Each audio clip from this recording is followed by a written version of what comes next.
ಆದಿಕಾಂಡ ಪುಸ್ತಕ 3ನೇ ಅಧ್ಯಾಯ 14ನೇ ವಾಕ್ಯವನ್ನು ನಾವು ಓದಿ ನೋಡಿದರೆ ಈ ವಾಕ್ಯದಲ್ಲಿ ಈ ರೀತಿಯಾಗಿದೆ. ಆಗ ಯೆಹೋವ ದೇವರು ಸರ್ಪಕ್ಕೆ, ನೀನು ಈ ಕಾರ್ಯವನ್ನು ಮಾಡಿದ್ದರಿಂದ ಎಲ್ಲ ಪಶುಗಳಲ್ಲಿಯೂ ಅಡವಿಯ ಎಲ್ಲ ಮೃಗಗಳಲ್ಲಿಯೂ ಶಾಪಗ್ರಸ್ತವಾದಿ. ನೀನು ಹೊಟ್ಟೆಯಿಂದ ಹರಿದು ನಿನ್ನ ಜೀವಮಾನದ ದಿನಗಳಲ್ಲೆಲ್ಲ ಮಣ್ಣೆ ತಿನ್ನುವಿ. ಏನಾಗುತ್ತೆ, ಅವ್ವ ಸರ್ಪ ಹೇಳಿದಂಥ ಮಾತನ್ನು ಕೇಳಿ ಹಣ್ಣನ್ನು ತಿನ್ಬಿಡ್ತಾಳೆ. ಆದಾಮ ಕೂಡ ಅವ್ವ ಕೊಟ್ಲು ಅಂತ ತಿನ್ಬಿಡ್ತಾರೆ. ದೇವರು ಬಂದಮೇಲೆ ಓಡೋಗಿ ಬಚ್ಚಿಟ್ಕೊಳ್ಬಿಡ್ತಾರೆ. ಆನಂತರ ದೇವರು ಕೇಳಿದಾಗ ಒಬ್ಬರ ಮೇಲೊಬ್ಬರು ತಪ್ಪಾಗ್ತಾ ಇರ್ತಾರೆ. ಇಷ್ಟೆಲ್ಲ ಆದಮೇಲೆ ದೇವರು ಏನು ಮಾಡ್ತಾರೆ ಅಂತಂತಂದರೆ, ಮುಂದೆ ಸರ್ಪಕ್ಕೆ ಶಾಪವನ್ನು ಕೊಡ್ತಾರೆ. ಅವಳಿಗೆ ಆ ಹಣ್ಣನ್ನು ತಿನ್ನೋ ಹಾಗೆ ಪ್ರೇರೇಪಣೆ ಮಾಡಿದಂಥ ಆ ಸರ್ಪಕ್ಕೆ ದೇವರು ಶಾಪವನ್ನು ಕೊಡ್ತಾರೆ. ದೇವರು ಆ ಸರ್ಪಕ್ಕೆ ಕೊಡುವಂಥ ಶಾಪ ಏನು ಅಂತಂದರೆ, ನೀನು ಈ ಕಾರ್ಯವನ್ನು ಮಾಡಿದ್ದರಿಂದ ಎಲ್ಲ ಪಶುಗಳಲ್ಲಿಯೂ ಅಡವಿಯ ಎಲ್ಲ ಮೃಗಗಳಲ್ಲಿಯೂ ಶಾಪಗ್ರಸ್ತವಾದಿ. ಸಕಲ ಜೀವಜಂತುಗಳಲ್ಲಿ ನೀನು ಶಾಪಗ್ರಸ್ತವಾಗಿರುವಂಥ ಜೀವಿ ಅಂತ ದೇವರು ಸರ್ಪಕ್ಕೆ ಶಾಪವನ್ನು ಕೊಡುವಂಥದ್ದನ್ನು ನಾವು ನೋಡ್ತೀವಿ. ಆ ಶಾಪದ ನಿಮಿತ್ತ ಅದಕ್ಕೆ ಏನಾಗುತ್ತೆ, ಆ ಶಾಪದ ನಿಮಿತ್ತ ಏನಾಗುತ್ತೆ ಅಂತಂದರೆ, ನೀನು ಹೊಟ್ಟೆಯಿಂದ ಹರಿದು ನಿನ್ನ ಜೀವಮಾನದ ದಿನಗಳಲ್ಲೆಲ್ಲ ಮಣ್ಣೆ ತಿನ್ನುವಿ. ಅದಕ್ಕೆ ಶಾಪವನ್ನು ದೇವರು ಕೊಡ್ತಾರೆ. ಮತ್ತು ನಂತರ ಅದಕ್ಕೆ ಏನಾಗುತ್ತೆ ಅಂತಂದರೆ, ಅದು ಹೊಟ್ಟೆಯಿಂದ ಹರಿದು, ಈಗ ಹಾವು ನೆಲದಲ್ಲಿ ಹೋಗುತ್ತೆ. ಯಾವ ಥರ ಹೋಗುತ್ತೆ ಹಾವು ಯಾವ ಥರ ಹೋಗುತ್ತೆ ಅಂತಂದರೆ, ಹೊಟ್ಟೆ ಮೇಲೆ ಹರ್ಕೊಂಡು ಹೋಗುತ್ತೆ. ಹೊಟ್ಟೆ ಮೇಲೆ ಹರ್ಕೊಂಡು ಹೋಗುತ್ತೆ ಅಂತಂದರೆ, ಅದರ ಹೊಟ್ಟೆಯಿಂದ ತೆವಳ್ಕೊಂಡು ಹಾವು ಮಣ್ಣಿನ ಮೇಲೆ, ಅದು ನೆಲದ ಮೇಲೆ ಹೋಗುತ್ತೆ. ಆಗ ಅದು ಆ ರೀತಿಯಾಗಿ ಹೋಗುವಂಥದ್ದು ದೇವರು ಅದಕ್ಕೆ ಕೊಟ್ಟಂಥ ಶಾಪ. ಒಂದು ವೇಳೆ ಬಹುಶಃ ಆ ಶಾಪ ಬರೋದಕ್ಕಿಂತ ಮುಂಚೆ ಸರ್ಪಕ್ಕೆ ಕಾಲುಗಳು ಇದ್ದಿರ್ಬೋದು. ಈಗ ನಾವು ಮೊಸಳೆ ನೋಡ್ತೇವೆ, ಮೊಸಳೆಗೇನಿದೆ, ಕಾಲುಗಳಿದೆ. ಆ ಕಾಲುಗಳಿಂದ ಅದು ನಡ್ಕೊಂಡು ಹೋಗುತ್ತೆ. ಉಡ ನೋಡ್ತೇವೆ, ಉಡುಕು ಕೂಡ ಕಾಲಿದೆ, ಕಾಲಲ್ಲಿ ಅದು ನಡ್ಕೊಂಡು ಹೋಗುತ್ತೆ. ಬಹುಶಃ ಈ ಶಾಪ ಬರೋದಕ್ಕಿಂತ ಮುಂಚೆ ಸರ್ಪಕ್ಕೂ ಸಹ ಕಾಲುಗಳು ಇದ್ದಿರ್ಬೋದು. ಆ ಕಾಲಿಂದ ಅದು ನಡ್ಕೊಂಡು ಹೋಗ್ತಾ ಇದ್ದಿರ್ಬೋದು. ಆದರೆ ದೇವರು ಯಾವಾಗ ಅದಕ್ಕೆ ಶಾಪ ಕೊಟ್ಟರೋ ಅದಕ್ಕೆ ಕಾಲುಗಳು ಇಲ್ಲದ ಹಾಗೆ ಆಯಿತು. ಈಗ ಒಂದು ವೇಳೆ ಮೊಸಳೆಗೆ ಕಾಲು ಇಲ್ದಂಗೆ ಮಾಡಿಬಿಟ್ರೆ, ಉಡಕ್ಕೆ ಕಾಲಿಲ್ದಂಗೆ ಮಾಡಿಬಿಟ್ರೆ ಯಾರು ಮುಂದೆ ಹೋಗೋದಂಗೆ? ಅದು ಶರೀರ ಬಂದು ಮಣ್ಣು ಮೇಲೆ, ನೆಲದ ಮೇಲೆ ಬಿದ್ದೋಗುತ್ತೆ. ಆವಾಗ ಅದು ಮುಂದೆ ಹೋಗ್ಬೇಕಂದ್ರೆ ಹೇಗಾದರೂ ಮಾಡಿ ಒಡ್ಲಾಡ್ಕೊಂಡು ಅದು ಮುಂದೆ ಹೋಗಬೇಕಾಗತ್ತೆ. ತೆಳ್ಕೊಂಡು ಮುಂದೆ ಹೋಗ್ಬೇಕಾಗತ್ತೆ. ಅದೇ ಪರಿಸ್ಥಿತಿ ಆವಾಗ ಬಂತು. ಅದು ತೆಳ್ಕೊಂಡು ನೆಲದ ಮೇಲೆ ಸಂಚರಿಸುವಂಥ ಪರಿಸ್ಥಿತಿ ಅದಕ್ಕೆ ಬಂತು. ಆಗ ಇವತ್ತು ಸಹ ಹಾವುಗಳ ಪರಿಸ್ಥಿತಿ ಅದೇ ರೀತಿಯಾಗಿರುವಂಥದ್ದನ್ನು ನಾವು ಕಾಣ್ತೇವೆ. ಇದು ಆದಿಯಲ್ಲಿ ದೇವರು ಕೊಟ್ಟಂಥ ಶಾಪ. ಮತ್ತು ಒಂದು, ಅದು ಹೊಟ್ಟೆಯಿಂದ ಹರ್ಕೊಂಡು ಮುಂದೆ ಹೋಗಬೇಕು. ಎರಡನೇದು ದೇವರು ಹೇಳೋ ಮಾತೇನಂತಂದರೆ, ನಿನ್ನ ಜೀವಮಾನದ ದಿನಗಳಲ್ಲೆಲ್ಲ ಮಣ್ಣೆ ತಿನ್ನುವಿ. ಸರ್ಪಕ್ಕೆ ದೇವರು ಕೊಡುವಂಥ ಶಾಪ, ನಿನ್ನ ಜೀವಮಾನದಲ್ಲೆಲ್ಲ ನೀನು ಮಣ್ಣೆ ತಿನ್ನುವಿ ಅಂತ ಹೇಳ್ತಾರೆ. ಆಗ ಈ ಮಣ್ಣೆ ತಿನ್ನುವಿ ಅನ್ನೋದಕ್ಕೆ ಅರ್ಥ ಏನು? ಮಣ್ಣೆ ತಿನ್ನುವಿ ಅನ್ನೋದಕ್ಕೆ ಅರ್ಥ ಹಾವು ಹೋಗಿ ಮಣ್ಣು ತಿನ್ನುತ್ತೆ ಅಂತ ಅರ್ಥ ಅಲ್ಲ. ಅದಕ್ಕೆ ಅರ್ಥ ಏನಂತಂದರೆ, ಅದಕ್ಕೆ ಇದಕ್ಕಿಂತ ಮುಂಚೆ ಒಂದು ವೇಳೆ ಕಾಲುಗಳಿದ್ದು ಅದು ಭೂಮಿಯಿಂದ ಮೇಲಕ್ಕೆ ಇದ್ದು ಕಾಲುಗಳಲ್ಲಿ ಅದು ಸಂಚರಿಸ್ತಾ ಇದ್ದಿರ್ಬೋದು, ಮೊಸಳೆ ಥರ, ಉಡ ಥರ. ಆದರೆ ಈಗ ದೇವರು ಶಾಪ ಕೊಟ್ಟು ಆ ಕಾಲುಗಳು ಹೊರಟೋಗಿ ಅದು ಮಣ್ಣಿಗೆ ಬಿದ್ದೋಯ್ತು, ನೆಲಕ್ಕೆ ಬಿದ್ದೋಯ್ತು. ನೆಲದ ಮೇಲೆ ಅದು ಮಣ್ಣಲ್ಲಿ ತೆಳ್ಕೊಂಡು ಹೋಗಬೇಕು. ಆಗ ದೇವರು ಮಣ್ಣೆ ತಿನ್ನುವಿ ಅಂತ ಹೇಳುವಾಗ ಅರ್ಥ ಏನಂತಂದರೆ, ನೀನು ಮಣ್ಣಿಗೆ ಸರಿಸಮಾನವಾಗಿ ಕಾಲುಗಳಿಲ್ಲದವನಾಗಿ ಭೂಮಿಯ ಮೇಲೆ ಬಿದ್ದು ಹೋಗಿ ಮಣ್ಣಲ್ಲಿ ತೆಳ್ಕೊಂಡು ನೀನು ಹೋಗ್ತೀಯಾ ಅನ್ನೋ ಅರ್ಥದಲ್ಲಿ ದೇವರು ಅದನ್ನು ಹೇಳೋದು. ಮಣ್ಣೆ ವಾಸ್ತವವಾಗಿ ಹಾವು ತಿನ್ಬಿಡುತ್ತೆ ಅಂತ ಅಲ್ಲ, ಆದರೆ ಮಣ್ಣಿನ ಹತ್ತಿರಕ್ಕೆ ಅದು ಹೊರಟೋಗುತ್ತೆ. ಕಾಲುಗಳಿರುವಾಗ ಮೇಲಿರುತ್ತೆ, ಕಾಲುಗಳು ಇಲ್ಲದಿರುವಾಗ ಮಣ್ಣಿಗೆ ಅದು ಬಿದ್ದೋಗುತ್ತೆ. ಆವಾಗ ಅಲ್ಲಿ ಬಿದ್ದಿರೋ ಸ್ಥಿತಿಯನ್ನು ನೀನು ಮಣ್ಣು ತಿನ್ನುವಿ ಅಂತ ದೇವರು ಹೇಳ್ತಾರೆ. ನಾವು ದೇವರ ವಾಕ್ಯವನ್ನು ನೋಡುವಾಗ ಕೀರ್ತನೆಗಳ ಪುಸ್ತಕ 72ನೇ ಅಧ್ಯಾಯ 9ನೇ ವಾಕ್ಯವನ್ನು ನಾವು ಓದಿ ನೋಡುವಾಗ ಈ ರೀತಿಯಾಗಿದೆ. ಅರಣ್ಯವಾಸಿಗಳು ಅವನಿಗೆ ಅಡ್ಡ ಬೀಳಲಿ, ಅವನ ವೈರಿಗಳು ಮಣ್ಣು ಮುಕ್ಕಲಿ. ಇಲ್ಲಿ ಕೀರ್ತನೆಗಾರನು ಹೇಳೋ ಮಾತೇನಂತಂದರೆ, ಅರಣ್ಯವಾಸಿಗಳು ಅವನಿಗೆ ಅಡ್ಡ ಬೀಳಲಿ. ಅಂದರೆ ಯಾರೋ ಒಬ್ಬ ಇದ್ದಾನೆ, ಅವನಿಗೆ ಅರಣ್ಯವಾಸಿಗಳೆಲ್ಲ ಏನು ಮಾಡಲಿ, ಅಡ್ಡ ಬೀಳಲಿ ಅಂತ ಹೇಳಿ, ಅವನ ವೈರಿಗಳು ಮಣ್ಣು ಮುಕ್ಕಲಿ. ಅಂದರೆ ಅವನಿಗೆ ಯಾರೆಲ್ಲ ವಿರೋಧಿಗಳು ಬರ್ತಾರೋ ಆ ವಿರೋಧಿಗಳೆಲ್ಲ ಏನಾಗಬೇಕು, ಮಣ್ಣು ಮುಕ್ಕಲಿ ಅಂತ ಹೇಳ್ತಾರೆ. ಆಗ ಇಲ್ಲಿ ಅವನ ವೈರಿಗಳು ಮಣ್ಣು ಮುಕ್ಕಲಿ ಅಂತ ಕೀರ್ತನೆಗಾರನು ಹೇಳುವಾಗ ಅದಕ್ಕೆ ಅರ್ಥ ಏನು? ನಾವು ಸಹಜವಾಗಿ ಅವಾಗ ಹೇಳ್ತಾ ಇರ್ತೀವಿ, ಅವನು ಮಣ್ಣು ಮುಗ್ದ ಚೆನ್ನಾಗಿ ಅಂತ ಹೇಳ್ತೀವಿ. ಅದಕ್ಕೆ ಅರ್ಥ ಏನು? ಅದಕ್ಕೆ ಅರ್ಥ ಏನಂತಂದರೆ, ಅವನು ನೆಲದ ಮಟ್ಟಿಗೆ ಬಿದ್ದು ಹೋದ ಅಂತ ಅರ್ಥ. ಈಗ ಇಬ್ಬರು ಕುಸ್ತಿಪಟುಗಳು ಕುಸ್ತಿ ಆಡ್ತಾ ಇರ್ತಾರೆ ಅಂದ್ಕೊಳ್ಳಿ, ಒಬ್ರಿಗೊಬ್ಬರು ಹೊಡಿತಾ ಇರ್ತಾರೆ. ಅದ ಕೊನೆಗೆ ಯಾರೋ ಒಬ್ಬ ಇನ್ನೊಬ್ಬನಿಗೆ ಬಲವಾಗಿ ಹೊಡಿತಾನೆ, ಅವನು ನೆಲಕ್ಕೆ ಬಿದ್ದೋಗ್ತಾನೆ. ನೆಲಕ್ಕೆ ಬಿದ್ದೋದ ನಂತರ ಅವನ ವಿಷಯವಾಗಿ ಏನು ಹೇಳ್ತಾರೆ, ಅವನು ಮಣ್ಣು ಮುಗ್ದ, ಇವನ್ ಮುಂದಗಡೆ ಅವನು ಮಣ್ಣು ಮುಗ್ದ ಅಂತ ಹೇಳ್ತಾರೆ. ಹಂಗಂದ್ರೆ ಅವನು ಮಣ್ಣಿಗೆ ಬಿದ್ದೋದ, ನೆಲಕ್ಕೆ ಬಿದ್ದೋದ ಅಂತ ಅರ್ಥ. ಅವನು ಹೋಗಿ ನಿಜವಾಗ್ಲೂ ಮಣ್ಣು ತಿನ್ಬಿಟ್ಟ ಅಂತ ಅರ್ಥ ಅಲ್ಲ. ಅದೇ ರೀತಿಯಲ್ಲಿ ವೈರಿಗಳು ಮಣ್ಣು ಮುಕ್ಕಲ್ಲಿ ಅಂತ ಹೇಳುವಾಗ ಅವರು ನೆಲಕ್ಕೆ ಬೀಳಲಿ ಅವನ ಮುಂದೆ ಅವರು ಸೋತು ಹೋದವರಾಗಿ ನೆಲಕ್ಕೆ ಬಿದ್ದು ಹೋಗಲಿ ಅನ್ನೋ ಅರ್ಥದಲ್ಲಿ ಅದನ್ನು ಹೇಳ್ತಾರೆ ಹೊರತು ನಿಜವಾಗ್ಲೂ ಮಣ್ಣು ತಿನ್ನಲಿ ಅಂತ ಅರ್ಥ ಅಲ್ಲ. ಅದೇ ಥರ ದೇವರು ಸರ್ಪಕ್ಕೆ ನಿನ್ನ ಮಣ್ಣೇ ತಿನ್ನುವಿ ಅಂತ ಹೇಳಿದಾಗ ಅದು ವಾಸ್ತವವಾಗಿ ಮಣ್ಣು ತಿನ್ನುತ್ತೆ ಅಂತ ಅರ್ಥ ಅಲ್ಲ. ಮಣ್ಣಿನ ಮೇಲೆ ನಿನ್ನ ನೆಲದಲ್ಲಿ ಯಾವಾಗಲೂ ಬಿದ್ದಿರ್ತೀಯ ಅನ್ನೋ ಅರ್ಥದಲ್ಲಿ ಕಾಲುಗಳು ಇಲ್ಲದವர்களಾಗಿ ಮಣ್ಣಿನ ಮೇಲೆ ನೆಲದ ಮೇಲೆ ನೀನು ಯಾವಾಗಲೂ ಬಿದ್ದಿರ್ತೀಯ, ನೆಲದ ಮೇಲೆ ನೀನು ತೆವಳ್ಕೊಂಡು ಮುಂದೆ ಹೋಗ್ತೀಯ, ನಿನ್ನ ಪರಿಸ್ಥಿತಿ ಆ ಥರ ಇರುತ್ತೆ ಅಂತ ದೇವರ ಆ ಮಾತನ್ನು ಅಲ್ಲಿ ಹೇಳುವಂಥದ್ದನ್ನು ನಾವು ನೋಡ್ತೇವೆ. ಆದರೆ ಈಗ ನಮಗೊಂದು ಪ್ರಶ್ನೆ ಏನು ಅಂತಂತಂದರೆ, ದೇವರು ಸರ್ಪಕ್ಕೆ ಶಾಪ ಕೊಡ್ತಾರೆ, ಎಲ್ಲ ಜೀವಜಂತುಗಳಲ್ಲೂ ನೀನು ಶಾಪಗ್ರಸ್ತವಾದಿ ಅಂತ ಹೇಳ್ತಾರೆ. ನಿನಗೆ ಕಾಲುಗಳು ಇರೋದಿಲ್ಲ, ನಿನ್ನ ಕಾಲುಗಳು ಇಲ್ದರ ಹೊಟ್ಟೆಯಿಂದ ತೆವಳ್ಕೊಂಡು ನಿನ್ನ ಮಣ್ಣಿನ ಮೇಲೆ ಮುಂದೆ ಹೋಗಬೇಕು, ಮಣ್ಣೆ ತಿನ್ನಬೇಕು, ನಿನ್ನ ಮಣ್ಣಲ್ಲಿ ಬಿದ್ದಿರುತ್ತೆ, ಯಾವಾಗಲೂ ನೆಲದ ಮೇಲೆ ಬಿದ್ದಿರುವಂಥ ಸ್ಥಿತಿಯನ್ನು ನಾನು ನಿನಗೆ ಕೊಡ್ತೀನಿ ಅಂತ ದೇವರು ಅದಕ್ಕೆ ಶಾಪ ಕೊಡ್ತಾರೆ. ಆದರೆ ಈ ಸರ್ಪಕ್ಕೆ ಶಾಪ ಯಾಕೆ? ಈ ಸರ್ಪಕ್ಕೆ ಶಾಪ ಯಾಕೆ ಅಂತಂತಂದರೆ, ಈ ಸರ್ಪ ಸೈತಾನನಿಗೆ ಅವಕಾಶ ಕೊಡ್ತು. ಈ ಸರ್ಪ ಸೈತಾನನಿಗೆ ಅವಕಾಶ ಕೊಟ್ಟಿದ್ದಕ್ಕೋಸ್ಕರ ದೇವರು ಸರ್ಪಕ್ಕೆ ಶಾಪ ಕೊಡ್ತಾರೆ. ಅಂದರೆ ಸೈತಾನ್ ಏನು ಮಾಡ್ತಾನೆ, ಅವಳ ಹತ್ರ ಮಾತಾಡುವಂಥ ಸಮಯದಲ್ಲಿ ಸರ್ಪದ ಮುಖಾಂತರವಾಗಿ ಮಾತಾಡ್ತಾನೆ. ಆಗ ಸರ್ಪ ಏನು ಮಾಡುತ್ತೆ, ಸೈತಾನನು ತನ್ನನ್ನು ಉಪಯೋಗಿಸಿ ಸ್ತ್ರೀ ಹತ್ರ ಮಾತಾಡೋದಕ್ಕೆ ಅವಕಾಶ ಮಾಡಿಕೊಡುತ್ತೆ. ಆದರೆ ಈ ರೀತಿ ಸೈತಾನನಿಗೆ ಸರ್ಪ ಅವಕಾಶ ಮಾಡಿಕೊಟ್ಟು ಸೈತಾನನು ತನ್ನನ್ನು ಉಪಯೋಗಿಸಿ ತನ್ನ ಮುಖಾಂತರ ಆ ಸ್ತ್ರೀ ಹತ್ರ ಮಾತಾಡೋದಕ್ಕೆ ಅವಕಾಶ ಮಾಡಿಕೊಟ್ಟದ್ರಿಂದ ದೇವರನ್ನು ಮಾಡ್ತಾರೆ, ಸರ್ಪಕ್ಕೆ ಶಾಪ ಕೊಡ್ತಾರೆ. ನೀನು ನಡೆಯೋದಿಲ್ಲ, ನೀನಿನ್ನು ಭೂಮಿಯ ಮೇಲೆ ತೆವಳ್ಕೊಂಡು ಹೋಗ್ತೀಯ, ಎಲ್ಲ ಜೀವಜಂತುಗಳಲ್ಲಿ ನೀನು ಶಾಪಗ್ರಸ್ತನಾದಿ, ನಿನ್ನ ಮಣ್ಣೆ ತಿಂತೀಯ ಅಂತ ತಾನು ಮಾಡಿದಂಥ ಆ ಕೆಲಸಕ್ಕೆ ಸೈತಾನನಿಗೆ ಅವಕಾಶವನ್ನು ಕೊಟ್ಟದ್ರಿಂದ ದೇವರು ಸರ್ಪಕ್ಕೆ ಆ ರೀತಿಯಾಗಿ ಶಾಪವನ್ನು ಕೊಡುವಂಥದ್ದನ್ನು ದೇವರ ವಾಕ್ಯದಲ್ಲಿ ನಾವು ಕಾಣ್ತೇವೆ. ಹಾಗೆ ಇದರಿಂದ ನಾನು ನೀವು ಏನು ಕಲಿಬೇಕು ಅಂತಂದರೆ, ನಾನು ನೀವು ಸೈತಾನನಿಗೆ ಯಾವತ್ತೂ ಅವಕಾಶ ಕೊಡದ ಹಾಗೆ ಗಮನವಾಗಿರಬೇಕು. ಸರ್ಪ ಸೈತಾನನಿಗೆ ಅವಕಾಶವನ್ನು ಕೊಡ್ತು ತನ್ನ ಮುಖಾಂತರ ಅವಳ ಹತ್ರ ಮಾತನಾಡೋದಕ್ಕೆ, ಅದರ ನಿಮಿತ್ತ ಸರ್ಪಕ್ಕೆ ಶಾಪ ಉಂಟಾಯಿತು. ನಾನು ನೀವು ಸೈತಾನನಿಗೆ ಅವಕಾಶ ಕೊಡದ ಹಾಗೆ ನಾವು ಗಮನವಾಗಿರಬೇಕು. ದೇವರ ವಾಕ್ಯವನ್ನು ನಾವು ನೋಡುವಾಗ ಎಫೆಸದವರಿಗೆ ಬರೆದ ಪತ್ರಿಕೆ 4ನೇ ಅಧ್ಯಾಯ 27ನೇ ವಾಕ್ಯವನ್ನು ನಾವು ಓದಿ ನೋಡಿದರೆ ಈ ವಾಕ್ಯದಲ್ಲಿ ಈ ರೀತಿಯಾಗಿದೆ, ಸೈತಾನನಿಗೆ ಅವಕಾಶ ಕೊಡಬೇಡಿರಿ. ಈ ವಾಕ್ಯ ಹೇಳೋ ಮಾತೇನಂತಂದರೆ, ಸೈತಾನನಿಗೆ ಅವಕಾಶ ಕೊಡಬೇಡಿರಿ ಎಂಬುದಾಗಿ.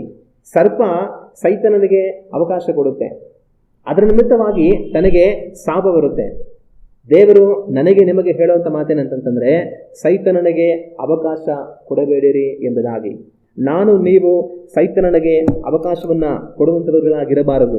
ಒಂದು ವೇಳೆ ನಾನು ನೀವು ನಮ್ಮ ಜೀವಿತಗಳಲ್ಲಿ ಸೈತಾನನಿಗೆ ಅವಕಾಶವನ್ನು ಕೊಟ್ವಿ ಅಂತಂತಂದರೆ ಸರ್ಪಕ್ಕೆ ಆದ ಗತಿ ನಮಗಾಗುತ್ತೆ, ಸರ್ಪಕ್ಕೆ ಆದ ಅದೇ ಗತಿ ನಮಗೂ ಸಹ ಆಗುತ್ತೆ. ಸರ್ಪಕ್ಕೆ ಸೈತಾನನಿಗೆ ಅವಕಾಶ ಕೊಟ್ಟದ್ರಿಂದ ಏನಾಯಿತು, ಶಾಪ ಬಂತು. ನಾನು ನೀವು ಸೈತಾನನಿಗೆ ಅವಕಾಶ ಕೊಟ್ಟರೆ ಅದರಿಂದ ಶಾಪವನ್ನು ಹೊಂದಿಕೊಂಡು ನಾಶವಾಗಿ ಹೋಗ್ತೀವಿ. ಅದರಿಂದ ನಾವು ಸೈತಾನನಿಗೆ ಅವಕಾಶವನ್ನು ಕೊಡದವர்களಾಗಿ ಇರಬೇಕು. ದೇವರ ವಾಕ್ಯದಲ್ಲಿ ಸೈತಾನನಿಗೆ ಅವಕಾಶ ಕೊಟ್ಟು ನಾಶವಾಗಿ ಹೋದಂಥ ಜನಗಳಿದ್ದಾರೆ. ನಾವು ದೇವರ ವಾಕ್ಯವನ್ನು ಗಮನಿಸುವಾಗ ಲೂಕನ ಬರೆದಂಥ ಸುವಾರ್ತೆ 22ನೇ ಅಧ್ಯಾಯ ವಾಕ್ಯಗಳು 3ರಿಂದ 6ರವರೆಗೆ ನಾವು ಓದಿ ನೋಡಿದರೆ ಈ ವಾಕ್ಯದಲ್ಲಿ ಈ ರೀತಿಯಾಗಿದೆ, ಆಗ ಸೈತಾನನು 12 ಮಂದಿ ಶಿಷ್ಯರ ಲೆಕ್ಕದಲ್ಲಿ ಸೇರಿದವನಾದ ಇಸ್ಕರಿಯೋತ ಎಂಬ ಯೂದನಲ್ಲಿ ಪ್ರವೇಶಿಸಲು ಅವನು ಮಹಾಯಾಜಕರ ಬಳಿಗೂ ಕಾವಲಿನ ದಳವಾಯಿಗಳ ಬಳಿಗೂ ಹೋಗಿ ತಾನು ಯೇಸುವನ್ನು ಹಿಡಿದುಕೊಡುವ ಉಪಾಯವನ್ನು ಕುರಿತು ಅವರ ಸಂಗಡ ಮಾತಾಡಿದನು. ಅವರು ಸಂತೋಷಪಟ್ಟು ನಿನಗೆ ಹಣ ಕೊಡುತ್ತವೆಂದು ಒಪ್ಪಂದ ಮಾಡಲು ಅವನು ಒಡಂಬಟ್ಟು ಆತನನ್ನು ಗದ್ದಲವಾಗದಂತೆ ಅವರಿಗೆ ಹಿಡಿದುಕೊಡುವುದಕ್ಕೆ ಅನುಕೂಲವಾದ ಸಮಯವನ್ನು ನೋಡುತ್ತಿದ್ದನು. ಇಲ್ಲಿ ಇಸ್ಕರಿಯೋತ ಯೂದನಲ್ಲಿ ಸೈತಾನನು ಪ್ರವೇಶ ಮಾಡಿದನು ಎಂಬುದಾಗಿ ದೇವರ ವಾಕ್ಯದಲ್ಲಿ ಇದೆ. ಇಸ್ಕರಿಯೋತ ಯೂದ ಸೈತಾನನು ತನ್ನಲ್ಲಿ ಪ್ರವೇಶಿಸುವಾಗೆ ಅವನು ಅವಕಾಶವನ್ನು ಮಾಡಿಕೊಟ್ಟನು. ಅದರ ಅಂತ್ಯವೇನು? ಅದರ ಅಂತ್ಯ ಇಸ್ಕರಿಯೋತ ಯೂದನು ತನ್ನನ್ನು ತಾನೇ ನಾಶಪಡಿಸಿಕೊಂಡನು. ಸೈತಾನನಿಗೆ ಅವಕಾಶವನ್ನು ಕೊಡುವಂಥ ಸ್ಥಿತಿ ಈ ರೀತಿಯಾಗಿಯೇ ಇರುತ್ತೆ. ಅದು ಮಾತ್ರ ಅಲ್ಲದೆ ಅಪೊಸ್ತಲರ ಕೃತ್ಯಗಳು 5ನೇ ಅಧ್ಯಾಯ ವಾಕ್ಯಗಳು 1ರಿಂದ 3ರವರೆಗೆ ನಾವು ಓದಿ ನೋಡಿದರೆ ಈ ವಾಕ್ಯಗಳಲ್ಲಿ ಈ ರೀತಿಯಾಗಿದೆ, ಆದರೆ ಅನನೀಯನೆಂಬ ಒಬ್ಬ ಮನುಷ್ಯನು ಸಫೈರಳೆಂಬ ತನ್ನ ಹೆಂಡತಿಯ ಸಮೇತ ಒಂದು ಭೂಮಿಯನ್ನು ಮಾರಿ ಹೆಂಡತಿಯ ಸಮ್ಮತಿಯಿಂದ ಅದರ ಕ್ರಯದಲ್ಲಿ ಒಂದು ಭಾಗವನ್ನು ಬಚ್ಚಿಟ್ಟುಕೊಂಡು ಒಂದು ಭಾಗವನ್ನು ತಂದು ಅಪೊಸ್ತಲರ ಪಾದಗಳ ಬಳಿಯಲ್ಲಿ ಇಟ್ಟನು. ಆಗ ಪೇತ್ರನು, ಅನನೀಯ, ಸೈತಾನನು ನಿನ್ನ ಹೃದಯದಲ್ಲಿ ತುಂಬಿಕೊಂಡದ್ದೇನು? ನೀನು ಯಾಕೆ ಆ ಹೊಲದ ಕ್ರಯದಲ್ಲಿ ಕೆಲವನ್ನು ಬಚ್ಚಿಟ್ಟುಕೊಂಡು ಪವಿತ್ರಾತ್ಮನನ್ನು ವಂಚಿಸಬೇಕೆಂದಿದ್ದೆ? ಇಲ್ಲಿ ಅನನೀಯ ಸಫೈರಳು ಏನು ಮಾಡ್ತಾರೆ, ಅವರು ಭೂಮಿಯನ್ನು ಮಾರಿ ಒಂದಷ್ಟು ಹಣವನ್ನು ಅವ್ರು ಮುಚ್ಚಿಟ್ಕೊಂಡು ಮಿಕ್ಕಿದ ಹಣವನ್ನು ತಂದು ಅಪೊಸ್ತಲರ ಮುಂದೆ ಇಟ್ಟು ನಮಗೆ ಇಷ್ಟೇ ಹಣ ಬಂದಿದ್ದು ಅಂತ ಅವರು ಸುಳ್ಳು ಹೇಳ್ತಾರೆ. ಕಾರಣ ಅವರಿಗೆ ಹಣದ ಮೇಲಿನ ಆಸೆ, ಅದರಿಂದ ಒಂದಷ್ಟು ಬಚ್ಚಿಟ್ಟು ಸುಳ್ಳು ಹೇಳ್ತಾರೆ. ಆದರೆ ಆಗ ಪೇತ್ರನು ತನ್ನನ್ನು ನೋಡಿ ಮಾತನಾಡುವಾಗ ತನ್ನ ಹೇಳೋ ಮಾತು, ಸೈತಾನನು ನಿನ್ನ ಹೃದಯದಲ್ಲಿ ತುಂಬಿಕೊಂಡದ್ದೇನು? ಅನನೀಯನೇ, ನೀನು ಸೈತಾನನಿಗೆ ಅವಕಾಶ ಕೊಟ್ಟಿ, ಅವನು ನಿನ್ನ ಹೃದಯವನ್ನು ತುಂಬಿಕೊಂಡಿದ್ದಾನೆ. ಆ ಆಸ್ತಿ ಇದ್ದಾಗ ನಿನ್ನದೇ ಆಗಿತ್ತಲ್ವಾ, ನೀನು ಎಷ್ಟು ಬೇಕಾದ್ರೂ ಮಾರ್ಬೋದಾಗಿತ್ತು, ಎಷ್ಟು ಬೇಕಾದ್ರೂ ನಿನಗೆ ಇಟ್ಕೊಳ್ಬೇಕಾಗಿತ್ತು. ಆದರೆ ನೀನು ಅದರಲ್ಲಿ ಸುಳ್ಳು ಹೇಳಿದ್ದೇನು? ದೇವರಿಗೆ ಮೋಸ ಮಾಡಬೇಕಂತ ಅಂದ್ಕೊಂಡಿದ್ದೇನು? ಪವಿತ್ರಾತ್ಮನನ್ನು ವಂಚಿಸಬೇಕು ಅಂತ ಅಂದ್ಕೊಂಡಿದ್ದೇನು? ಸೈತಾನನು ನಿನ್ನ ಹೃದಯವನ್ನು ತುಂಬಿಕೊಂಡಿರುವುದೇನು ಅಂತ ತನ್ನನ್ನು ಖಂಡಿಸುವಂಥದ್ದನ್ನು ದೇವರ ವಾಕ್ಯದಲ್ಲಿ ನಾವು ಕಾಣ್ತೇವೆ. ಇದರ ಫಲ ಏನಾಗುತ್ತೆ? ಇದರ ಫಲ ಅನನೀಯ ಸಫೈರಳು ಅಲ್ಲೇ ಬಿದ್ದು ಸತ್ತು ಹೋಗ್ತಾರೆ.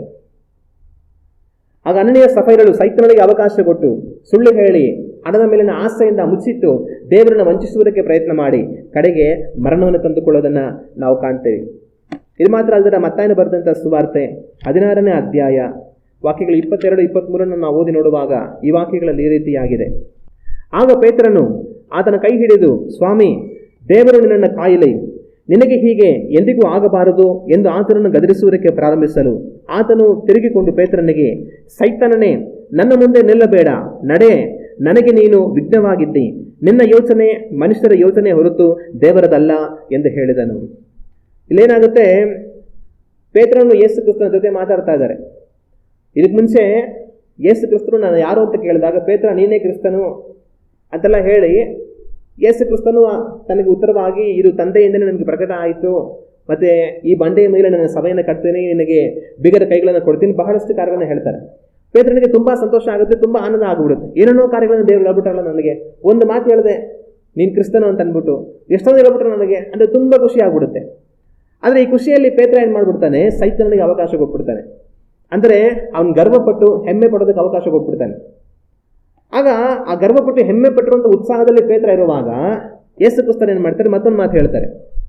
ಮನುಷ್ಯ ಕುಮಾರನು ದುಷ್ಟದನಗಳ ಕೈಗೆ ಒಪ್ಪಿಸಲ್ಪಡ್ತಾನೆ, ಅವರು ಆತನನ್ನು ಹಿಡಿದು ಒಡೆದು ಗಾಯಪಡಿಸಿ ಕೊಂದಾಕ್ತಾರೆ, ತನ್ನ 3ನೇ ದಿನದಲ್ಲಿ ಎದ್ದು ಬರ್ತಾನೆ ಅಂತ ತನ್ನ ಸಮಯ ಕುರಿತಾಗಿ ಅವರು ಹೇಳ್ತಾ ಇರುವಾಗ, ಇದಕ್ಕೆ ಮುಂಚೆ ಆ ಉತ್ಸಾಹದಲ್ಲಿರ್ತಾನಲ್ಲ, ಆ ಒಂದು ಹುಮ್ಮಸ್ಸಲ್ಲಿ ನಾನು ಒಂದು ಮಾತು ಹೇಳಿದ್ರೆ ಮಾತ್ರ ಯೇಸು ಕ್ರಿಸ್ತನಿಗೆ ಎಷ್ಟೊಂದು ಸವಾಸ ಅಂತ ನನಗೆ ಎಷ್ಟೋ ಕಾರ್ಯ ಹೇಳ್ಬಿಟ್ರು ಅನ್ನೋ ಒಂದು ಉತ್ಸಾಹದಲ್ಲಿ ಪೇತ್ರ ತುಂಬೋಗಿರ್ತಾನಲ್ಲ, ಗರ್ವದಿಂದ ಅವನು ತುಂಬಿ ಹೋಗಿರುವಂಥ ಸಮಯದಲ್ಲಿ ಯೇಸು ಕ್ರಿಸ್ತನ ಇದನ್ನು ಹೇಳಿದಾಗ ಪೇತ್ರ ಏನು ಮಾಡ್ತಾನೆ, ಅದೇ ಉತ್ಸಾಹದಲ್ಲಿ ತಿರುಗಾ ಆತನನ್ನು ನೋಡಿ, ಸ್ವಾಮಿ, ದೇವರನ್ನ ಕಾಯಲಿ, ನಿನಗೆ ಈ ಥರ ಯಾವತ್ತೂ ಆಗಬಾರದು ಅಂತೆಲ್ಲ ಹೇಳಿ ಆತನನ್ನು ಗದರಿಸುವುದಕ್ಕೆ ಪ್ರಾರಂಭಿಸ್ತಾನೆ. ಗದರಿಸೋದಂದ್ರೆ ಏನು?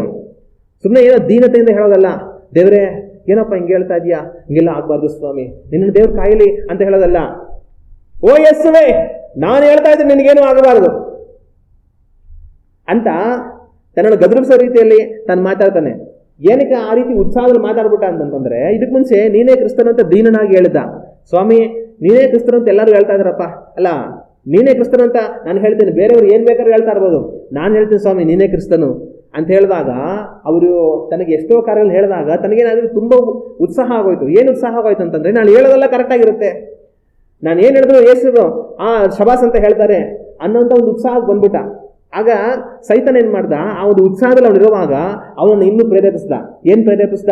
ನೀನು ಏನು ಹೇಳಿದ್ರು ಕರೆಕ್ಟಾಗಿರುತ್ತೆ, ನೀನು ಹೇಳಿದ ಕ್ರಿಸ್ತನ ಅಂತ ಹೇಳಿದಲ್ಲ ಅದು ಸರಿ, ಅದೇ ಥರ ಈ ಮಾತುಗಳು ಸಹ ಹೇಳು, ನನಗೇನು ಆಗಬಾರ್ದು, ಏನು ತೊಂದರೆ ಆಗಬಾರ್ದು, ದೇವರನ್ನು ಕಾಯಬೇಕು ಅಂತ ಹೇಳು ಅಂತ ಸೈತಾನ ಪ್ರೇರೇಪಿಸ್ತಾನೆ.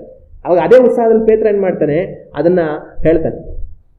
ಆದರೆ ಆ ರೀತಿ ಹೇಳುವಾಗ ಯೇಸು ಕ್ರಿಸ್ತನ ಏನು ಮಾಡ್ತಾರೆ, ಪೇತ್ರನನ್ನು ಗದರಿಸೋದಿಲ್ಲ, ಆದರೆ ಆ ಮಾತುಗಳನ್ನು ಹೇಳುವ ಹಾಗೆ ಮಾಡಿದಂಥ ಸೈತಾನನನ್ನು ಗದರಿಸ್ತಾರೆ. ಗದರಿಸಿ, ಸೈತಾನನೇ, ನನ್ನ ಮುಂದೆ ನಿಲ್ಲಬೇಡ, ನಡೆ, ನೀನು ನನಗೆ ವಿಘ್ನ ಆಗಿದ್ದಿ ಅಂತ ಹೇಳಿ, ನಿನ್ನ ಯೋಚನೆ ಮನುಷ್ಯರ ಯೋಚನೆ ಹೊರತು ದೇವರದಲ್ಲ ಅಂತ ತನ್ನನ್ನು ಪ್ರೇರೇಪಿಸಿದಂಥ ಸೈತಾನನ್ನ ಖಂಡಿಸಿ ಗದರಿಸಿ ಅವರು ಓಡಿಸೋದನ್ನು ನಾವು ಕಾಣ್ತೀವಿ. ಆಗ ಇಲ್ಲೇನಾಯಿತು, ಪೇತ್ರನು ಸೈತಾನನಿಗೆ ಅವಕಾಶ ಕೊಟ್ಟ. ಯೇಸು ಕ್ರಿಸ್ತನ ಬಳಿಯಲ್ಲಿ ಮಾತನಾಡುವಂಥ ಸಮಯದಲ್ಲಿ ಪೇತ್ರನು ಸೈತಾನನಿಗೆ ಅವಕಾಶವನ್ನು ಕೊಡ್ತಾನೆ. ಅವಕಾಶವನ್ನು ಕೊಟ್ಟು ತನ್ನ ಮಾತುಗಳನ್ನು ಯೇಸು ಕ್ರಿಸ್ತನಿಗೆ ತಾನು ಹೇಳ್ತಾನೆ.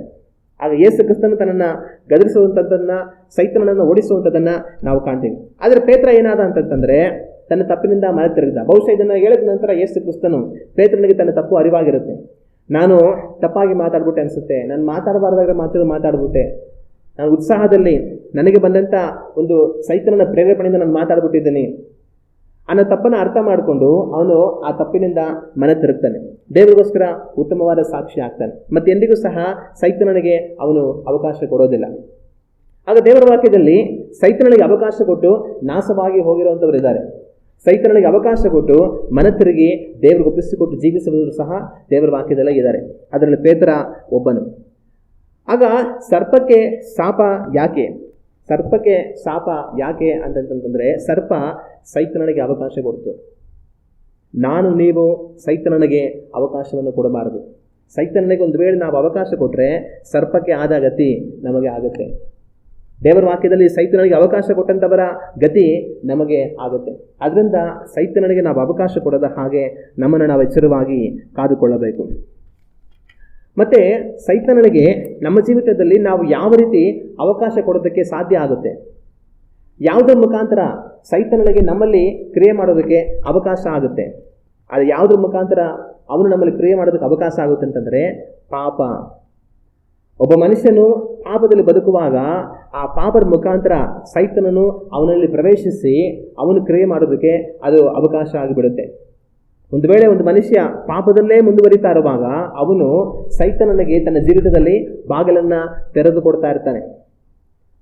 ಆದ್ರಿಂದ ಒಂದು ಸೈತಾನನು ಯಾರಾದರೂ ಒಬ್ಬರ ಜೀವಿತವನ್ನು ಪರಿಪೂರ್ಣವಾಗಿ ಆವರಿಸಿಕೊಳ್ಳೋದಕ್ಕಿಂತ ಮುಂಚೆ, ಅವರನ್ನು ಪರಿಪೂರ್ಣವಾಗಿ ವಶ ಮಾಡಿಕೊಳ್ಳೋದಕ್ಕಿಂತ ಮುಂಚೆ ಒಬ್ಬ ಮನುಷ್ಯ ತನ್ನ ಪಾಪದಿಂದ ಮನೆ ತಿರುಗಿ ದೇವರಿಗೆ ಒಪ್ಪಿಸ್ಕೊಡ್ಬೇಕಾಗಿರುವಂಥದ್ದು ಬಹಳ ಮುಖ್ಯ.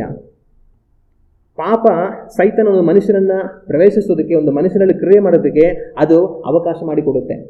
ಪ್ರಾರಂಭದಲ್ಲಿ ಅವನು ಸ್ವಲ್ಪ ಸ್ವಲ್ಪ ಅವ್ರ ಜೀವಿತವನ್ನು ಆವರಿಸ್ತಾ ಹೋಗ್ತಾನೆ. ಕಡೆಗೆ ಪರಿಪೂರ್ಣವಾಗಿ ಅವ್ರ ಜೀವಿತವನ್ನು ಆವರಿಸಿ ಅವ್ರ ಜೀವಿತವನ್ನು ನಾಶ ಮಾಡಿಬಿಡ್ತಾನೆ. ಆದರೆ ಸೈತಾನ್ ಆ ರೀತಿ ಪರಿಪೂರ್ಣವಾಗಿ ಒಬ್ಬರ ಜೀವಿತವನ್ನು ಆವರಿಸಿ ಅವ್ರ ಜೀವಿತವನ್ನು ನಾಶ ಮಾಡೋದಕ್ಕಿಂತ ಮುಂಚೆ ನಾವು ಎಚ್ಚೆತ್ತುಕೊಂಡು ದೇವರಿಗೆ ನಾವು ಒಪ್ಪಿಸಿಕೊಟ್ಟು ಮನ ತಿರುಗಿ ರಕ್ಷಣೆ ಹೊಂದಿ ನಾವು ಜೀವಿಸಬೇಕಾಗಿರುವಂಥದ್ದು ಬಹಳ ಮುಖ್ಯ. ಆದರೆ ನಾವು ಪಾಪದಲ್ಲೇ ಮುಂದುವರಿತಾ ಹೋದರೆ ಒಂದು ದಿವಸ ಸೈತಾನನು ಅವರ ಜೀವಿತವನ್ನು ಪರಿಪೂರ್ಣವಾಗಿ ವ್ಯಾಪಿಸಿಕೊಂಡು ಇಸ್ಕರಿಯೋತ ಯೂದನಂತೆ, ಅನನೀಯ ಸಫರಳಂತೆ ಅವ್ರ ಜೀವಿತಗಳನ್ನು ಹಾಳು ಮಾಡಿಬಿಡ್ತಾನೆ. ಆಗ ಸೈತಾನನಿಗೆ ಒಂದು ಮನುಷ್ಯ ಯಾವ ರೀತಿ ಅವಕಾಶ ಕೊಡೋದಕ್ಕೆ ಸಾಧ್ಯವಾಗುತ್ತೆ ಅಂತಂದರೆ, ಪಾಪದ ಮುಖಾಂತರ ಅವಕಾಶವಾಗುತ್ತೆ. ಪಾಪದಲ್ಲಿ ಅವನು ಬದುಕ್ತಾ ಇದ್ದಾನೆ ಅಂತಂದರೆ ಅವನು ಸೈತಾನನಿಗೆ ಅವಕಾಶ ಕೊಡ್ತಾ ಇದ್ದಾನೆ ಅಂತ. ಎಷ್ಟು ಹೆಚ್ಚೆಚ್ಚಾಗಿ ಅವನು ಪಾಪವನ್ನು ಮಾಡ್ತಾನೆ ಅಷ್ಟು ಹೆಚ್ಚೆಚ್ಚಾಗಿ ಅವನು ಸೈತಾನನಿಗೆ ಅವಕಾಶ ಕೊಡ್ತಾನೆ. ಒಂದು ದಿವಸ ಅದು ಎಲ್ಲಿಗೆ ಹೊರಟು ಹೋಗುತ್ತೆ ಅಂತಂದರೆ ಅಲ್ಲಿಂದ ಹಿಂತಿರುಗಿ ಬರೋದಕ್ಕೆ ಆಗೋದೇ ಇಲ್ಲ, ಅಷ್ಟು ಮಟ್ಟಿಗೆ ಅದು ಹೊರಟು ಹೋಗುತ್ತೆ. ಸೈತಾನನು ಪರಿಪೂರ್ಣವಾಗಿ ಅವರನ್ನು ವ್ಯಾಪಿಸಿ ಅವರ ಜೀವಿತವನ್ನು ನಿರ್ಮೂಲ ಮಾಡ್ತಾನೆ. ಆದರೆ ಅದಕ್ಕಿಂತ ಮುಂಚೆ ನಾವು ಎಚ್ಚೆತ್ತುಕೊಳ್ಬೇಕಾಗಿರುವಂಥದ್ದು ಬಹಳ ಮುಖ್ಯ. ಅದರಿಂದ ದೇವರು ನಮ್ಮನ್ನು ಇವತ್ತೇ ಕರೀತಾರೆ, ಇವತ್ತೇ ನನ್ನ ಬಳಿಗೆ ಬಂದು ಬಿಡು, ನಾಳೆ ಬರ್ತೀನಿ, ಇನ್ನೊಂದು ವಾರ ಆದ್ಮೇಲೆ ಬರ್ತೀನಿ, ಇನ್ನೊಂದು ತಿಂಗಳಾಗಲಿ ಆಮೇಲೆ ಬರ್ತೀನಿ ಅಂತ ಹೇಳಬೇಡ. ಆದರೆ ಇವತ್ತೇ ನನ್ನ ವಾಕ್ಯವನ್ನು ಕೇಳೋ ನೀನು ಮನ ತಿರುಗು, ನಿನ್ನ ಪಾಪದಿಂದ ಹೊರಬಾ, ನನ್ನ ಬಳಿಗೆ ಬಾ, ನಾನು ನನ್ನ ರಕ್ಷಿಸ್ತೀನಿ ಅಂತ ಯೇಸು ಕ್ರಿಸ್ತನು ಕರೀತಾರೆ. ಆದರೆ ಸೈತಾನನಿಗೆ ನಾವು ಅವಕಾಶ ಕೊಡದ ಹಾಗೆ, ಪಾಪವು ನಮ್ಮಲ್ಲಿ ಇಲ್ಲದ ಹಾಗೆ ನಮ್ಮನ್ನು ಕಾದುಕೊಳ್ಳೋದು ಯಾವ ರೀತಿ? ಸೈತಾನನಿಗೆ ಅವಕಾಶ ಯಾವುದರಿಂದ ಆಗುತ್ತೆ? ಪಾಪದಿಂದ ಆಗುತ್ತೆ. ಆದರೆ ಈ ಪಾಪ ನಮ್ಮಲ್ಲಿ ಕಂಡು ಬರದ ಹಾಗೆ ಪಾಪವನ್ನು ನಾವು ಜಯಿಸುವುದು ಯಾವ ರೀತಿ? ಪಾಪವನ್ನು ಯಾವ ರೀತಿ ಜಯಿಸಬೇಕು ಅಂತಂತಂದರೆ, ಇವಾಗ ಒಂದು ವೇಳೆ ಕತ್ತಲಿದೆ ಅಂತ ಅಂದ್ಕೊಳ್ಳಿ, ಒಂದು ಕೋಣೆಯಲ್ಲಿ ಕತ್ತಲಿದೆ, ನೀವು ಆ ಕೋಣೆ ಒಳಗಡೆ ಪ್ರವೇಶ ಮಾಡ್ತೀರಾ, ಪೂರ್ತಿ ಕತ್ತಲು ಕಾಣಿಸ್ತಾ ಇದೆ, ಆ ಕತ್ತಲು ನೀವು ಬೇಕಂದ್ರೆ ಏನು ಮಾಡ್ತೀರಾ? ನೀವೊಂದು ಕೋಣೆಗೆ ಪ್ರವೇಶ ಮಾಡಿದಾಗ ಅಲ್ಲಿ ಪೂರ್ತಿ ಕತ್ತಲಿದೆ ಅಂತಂದರೆ ಮೊದಲು ನೀವು ಮಾಡೋಂಥ ಕೆಲಸ ಚುಚ್ಚು ಎಲ್ಲಿದೆ ಅಂತ ಹುಡುಕ್ತೀರಾ. ಆ ಮನೇಲಿ ಲೈಟು ಚುಚ್ಚು ಎಲ್ಲಿದೆ ಅಂತ ಕತ್ತಲಲ್ಲಿ ಹುಡುಕಿ ಚುಚ್ಚು ಸಿಕ್ಕಿದಾಗ ಆ ಚುಚ್ಚು ಹಾಕಿದ್ರೆ ಬೆಳಕು ಬರುತ್ತೆ. ಬೆಳಕು ಬಂದಿದ ತಕ್ಷಣ ಏನಾಗುತ್ತೆ? ಕತ್ತಲೆಲ್ಲ ಪರಿಪೂರ್ಣವಾಗಿ ಮರೆಯಾಗಿ ಹೋಗುತ್ತೆ. ಅದೇ ರೀತಿ ಪಾಪವನ್ನು ಜಯಿಸಬೇಕಂದ್ರೆ, ಪಾಪವನ್ನು ನಮ್ಮಿಂದ ನಿರ್ಮೂಲ ಮಾಡಿಕೊಳ್ಬೇಕಂದ್ರೆ, ಪಾಪ ಅನ್ನುವಂಥ ಕತ್ತಲು ನಮ್ಮಿಂದ ಹೊರ ಹೋಗಬೇಕು ಅಂತಂದರೆ ನಾವು ಕತ್ತಲನ್ನು ಹೋಗು ಹೋಗು ಹೋಗು ಹೋಗು ಅಂತ ಕತ್ತಲು ಹೋಗೋದಿಲ್ಲ. ಕೋಣೆಯಲ್ಲಿ ನಿಂತ್ಕೊಂಡು ಕತ್ತಲ ಕೋಣೆಯಲ್ಲಿ ಕತ್ತಲೆಲ್ಲ ಹೋಗಲಿ ಅಂತ ಹೋಗುತ್ತಾ ಕತ್ತಲು ಹೋಗೋದಿಲ್ಲ. ಆದರೆ ಏನು ಮಾಡಬೇಕು? ಚುಚ್ಚು ಎಲ್ಲಿದೆ ಅನ್ನೋದನ್ನು ಹುಡುಕಿ ಚುಚ್ಚು ಹಾಕಬೇಕು. ಆಗ ಬಲ್ಪಿಂದ ಬೆಳಕು ಬಂದರೆ ಕತ್ತಲು ತಾನಾಗಿನೇ ಹೊರಟೋಗುತ್ತೆ. ಅದೇ ರೀತಿ ನಮ್ಮ ಜೀವಿತದಲ್ಲಿ ಪಾಪ ಹೋಗ್ಬಿಡ್ಲಿ ಅಂತ ಅಂದ್ಕೊಂಡಿದ್ರೆ ಹೋಗೋದಿಲ್ಲ. ನನ್ನ ಪಾಪವನ್ನು ಜಯಿಸ್ತೀನಿ ಅಂತ ಅಂದ್ಕೊಂಡಿದ್ರೆ ಅದನ್ನು ಜಯಿಸೋದಕ್ಕಾಗೋದಿಲ್ಲ. ಆದರೆ ಪಾಪ ಹೊರಟೋಗ್ಬೇಕಂದ್ರೆ, ಪಾಪವನ್ನು ನಾವು ಜಯಿಸಬೇಕು ಅಂತಂದರೆ ಬೆಳಕನ್ನು ನಮ್ಮ ಜೀವಿತಕ್ಕೆ ತರಬೇಕು. ಬೆಳಕನ್ನು ನಮ್ಮ ಜೀವಿತಕ್ಕೆ ತಂದರೆ ಪಾಪ ತಾನೇ ಹೊರಟೋಗುತ್ತೆ. ಹಂಗಂದ್ರೆ ಅರ್ಥ ಏನು?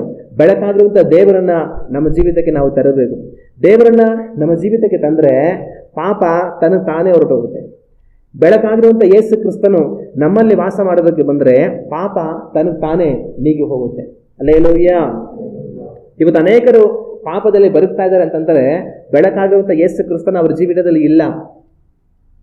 ಕ್ರಿಸ್ತನಲ್ಲಿ ಇರುವವನು ಪಾಪ ಮಾಡೋದಕ್ಕೆ ಆಗೋದಿಲ್ಲ. ಒಬ್ಬನು ಪಾಪವನ್ನು ಮಾಡ್ತಾ ಇದ್ದಾನೆ ಅಂತಂದ್ರೆ ಅವನು ಕ್ರಿಸ್ತನಲ್ಲಿ ಇಲ್ಲ, ಅಥವಾ ಒಂದು ವೇಳೆ ಕ್ರಿಸ್ತನಲ್ಲಿ ಇದ್ರೂ ಸಹ ಕ್ರಿಸ್ತನಲ್ಲಿ ತಾನು ನೆಲೆ ನಿಂತು ಜೀವಿಸುವಂತಹ ಸ್ಥಿತಿಯನ್ನ ಕಾದುಕೊಂಡಿಲ್ಲ, ಅವನು ಎಡವಿದ್ದಾನೆ. ಅದಕ್ಕೋಸ್ಕರವಾಗಿಯೇ ಪಾಪ ಪ್ರವೇಶಿಸುವುದಕ್ಕೆ ಸಾಧ್ಯವಾಯಿತು. ಆದರೆ ಒಬ್ಬನು ಕ್ರಿಸ್ತನಲ್ಲಿ ದೃಢವಾಗಿ ಸ್ಥಿರವಾಗಿ ನಿಂತಿದ್ರೆ ಪಾಪ ಪ್ರವೇಶಿಸುವುದಕ್ಕೆ ಅವಕಾಶನೇ ಇಲ್ಲ. ಬೆಳಕು ಉರಿತಾ ಇರುವಾಗ ಕತ್ತಲು ಬರೋದಕ್ಕೆ ಸಾಧ್ಯನೇ ಇಲ್ಲ. ಆದರೆ ಬೆಳಕು ಯಾವಾಗ ಮಂಗುತ್ತೋ ಆವಾಗಲೇ ಕತ್ತಲು ಆವರಿಸಿಕೊಳ್ಳೋದಕ್ಕೆ ಪ್ರಾರಂಭ ಆಗುತ್ತೆ. ಆ ಬೆಳಕು ಪೂರ್ತಿ ಹೊರಟೋದ್ರೆ ಕತ್ತಲು ಪರಿಪೂರ್ಣವಾಗಿ ವ್ಯಾಪಿಸಿಬಿಡುತ್ತೆ. ಆಗ ಪಾಪ ಯಾವ ರೀತಿಯಾಗಿ ಪಾಪವನ್ನು ಜಯಿಸಬಹುದು, ಯಾವ ರೀತಿಯಾಗಿ ಪಾಪವನ್ನು ಜಯಿಸಬಹುದು ಅಂತಂತಂದ್ರೆ ಕರ್ತನನ್ನ ನಮ್ಮ ಜೀವಿತಕ್ಕೆ ನಾವು ತರಬೇಕು. ಪಾಪವನ್ನು ಜಯಿಸ್ತೀನಿ ಅಂತ ನಮ್ಮನ್ನು ನಾವು ಅನ್ಕೊಂಡ್ರೆ ಇನ್ನ ಪಾಪಕ್ಕೆ ವಿರುದ್ಧವಾಗಿ ಸೋತೋಗ್ತಾ ಇರ್ತೀವಿ. ಕೆಸರಲ್ಲಿ ಬಿದ್ದೋದ್ರೆ ನಾನು ಎದ್ದು ಬಂದ್ಬಿಡ್ತೀನಿ ಅಂತ ಎಷ್ಟೇ ಪ್ರಯತ್ನ ಮಾಡಿದ್ರು ಕೆಸರು ಮುಂದೆ ಏನು ಮಾಡೋಕ್ಕಾಗಲ್ಲ. ಕೆಸರು ಅವರನ್ನ ನಿಧಾನಕ್ಕೆ ಎಳಿತಾನೆ ಇರುತ್ತೆ. ಆದ್ರೆ ಕೆಸರಿಂದ ಆಚೆ ಬರಬೇಕು ಅಂತಂದ್ರೆ ದಡದಲ್ಲಿ ನಿಂತು ಅವ್ರಿಗೆ ಕೈ ಕೊಟ್ಟು ಹಿಡಿದು ಮೇಲೆ ತರುವಂಥವ್ರೊಬ್ಬರು ಬೇಕು. ಎಷ್ಟೇ ಬಲಿಷ್ಠನು ಕೆಸರಲ್ಲಿ ಬಿದ್ದು ಹೋಗಿ ನಾನು ಎಷ್ಟು ಬಲಿಷ್ಠ, ಈ ಕೆಸರಿಂದ ಆಚೆ ಬಂದ್ಬಿಡ್ತೀನಿ ಅಂತ ಅನ್ಕೊಂಡ್ರೆ ಬರೋಕ್ಕಾಗಲ್ಲ. ಆದರೆ ದಡದ ಮೇಲಿರುವಂಥ ಒಬ್ಬ ದೃಢವಾದ ಸ್ಥಾನದಲ್ಲಿ ನಿಂತಿರುವಂಥ ಒಬ್ಬ ಕೈ ಹಿಡಿದು ಅವನನ್ನು ಎಳೆದ್ರೆ ಅವನ ಆಚೆ ಬರ್ತಾನೆ. ಅದೇ ರೀತಿ ನಮಗೆ ನಾವೇ ನಾನು ಪಾಪವನ್ನು ಜಯಿಸ್ಬಿಡ್ತೀನಿ ಅಂತ ಅನ್ಕೊಂಡ್ರೆ ನಮ್ಮಿಂದ ಸಾಧ್ಯ ಇಲ್ಲ. ನಮ್ಮನ್ನ ಪಾಪವನ್ನು ಜಯಿಸೋ ಹಾಗೆ ಮಾಡುವ ಒಬ್ಬನಿದ್ದಾನೆ, ಆತನೇ ಯೇಸು ಕ್ರಿಸ್ತನು. ಆತನನ್ನ ಕೂಗಿ ಕರೆದ್ರೆ ಆತನ ಕೈ ಹಿಡಿದು ನಮ್ಮನ್ನ ಮೇಲೆ ಕೆತ್ತುತ್ತಾರೆ. ಹಲ್ಲೆಲೂಯಾ. ನಾವು ಪಾಪವನ್ನ ನೀಗಿಸೋದಕ್ಕಾಗೋದಿಲ್ಲ.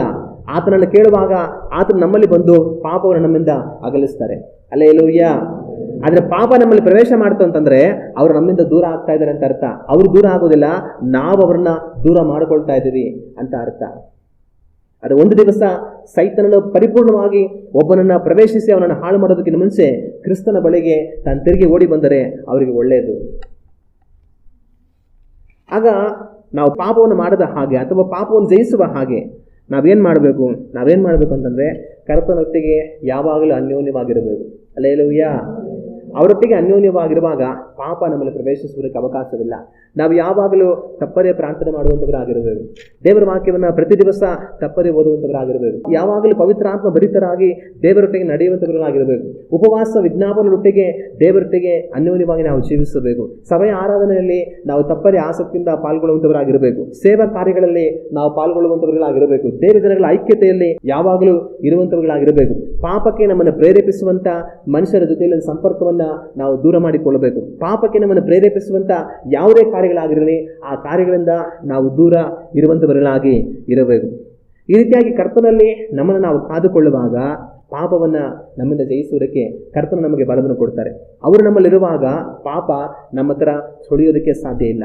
ಆದರೆ ಯಾವಾಗ ಈ ಕಾರ್ಯಗಳನ್ನು ನಾವು ಎಡುತ್ತೀವೋ, ಯಾವಾಗ ನಮ್ಮಲ್ಲಿ ಪ್ರಾರ್ಥನೆ ಕೊರೆಯಾಗುತ್ತೋ, ಯಾವಾಗ ದೇವರ ವಾಕ್ಯ ಧ್ಯಾನ ನಮಗೆ ಕೊರೆಯಾಗುತ್ತೋ, ಯಾವಾಗ ಸಭೆಯಾಗಿ ಕೂಡಿ ಬಂದು ದೇವರ ಐಕ್ಯತೆಯಲ್ಲಿ ಜೀವಿಸುವಂತ ಒಂದು ಅನುಭವ ನಮಗೆ ಕೊರೆಯಾಗುತ್ತೋ, ಸೇವಾ ಕಾರ್ಯಗಳಲ್ಲಿ ದೇವರ ಕಾರ್ಯಗಳಲ್ಲಿ ಪಾಲ್ಗೊಳ್ಳುವಂತ ಒಂದು ಕಾರ್ಯಗಳು ನಮ್ಮಲ್ಲಿ ಯಾವಾಗ ಕಡಿಮೆ ಆಗುತ್ತೋ, ಯಾವಾಗ ನಾವು ದೇವರ ಆತ್ಮ ಭರಿತನಾಗಿ ಜೀವಿಸುವುದಕ್ಕೆ ನಮ್ಮನ್ನು ಒಪ್ಪಿಸಿಕೊಡೋದವர்களಾಗಿ ಇರ್ತೀವೋ, ಯಾವಾಗ ನಮ್ಮನ್ನ ಪಾಪಕ್ಕೆ ಪ್ರೇರೇಪಿಸುವಂತ ಲೋಕದ ಕೆಟ್ಟ ಸಂಬಂಧಗಳ ಜೊತೆ ಅನ್ಯೋನ್ಯವಾಗಿ ಇರುವುದಕ್ಕೆ ನಮ್ಮನ್ನು ಒಪ್ಪಿಸಿಕೊಡ್ತೀವೋ, ದೇವರ ವಾಕ್ಯ ಹೇಳುತ್ತೆ ದುಷ್ಟರ ಜೊತೆ ಕುತ್ಕೊಂಡ್ಬೇಡ, ನಡೆದಾಡ್ಬೇಡ, ಅವ್ರ ಜೊತೆ ಇರಬೇಡ ಅಂತ ದೇವರ ವಾಕ್ಯ ಹೇಳುತ್ತೆ. ಆದ್ರೆ ಯಾವಾಗ ನಾವು ಅದನ್ನೆಲ್ಲ ಮಾಡ್ತೀವೋ ಪಾಪ ತಾನೇ ನಮ್ಮಲ್ಲಿ ಪ್ರವೇಶ ಮಾಡ್ತಾ ಇರುತ್ತೆ.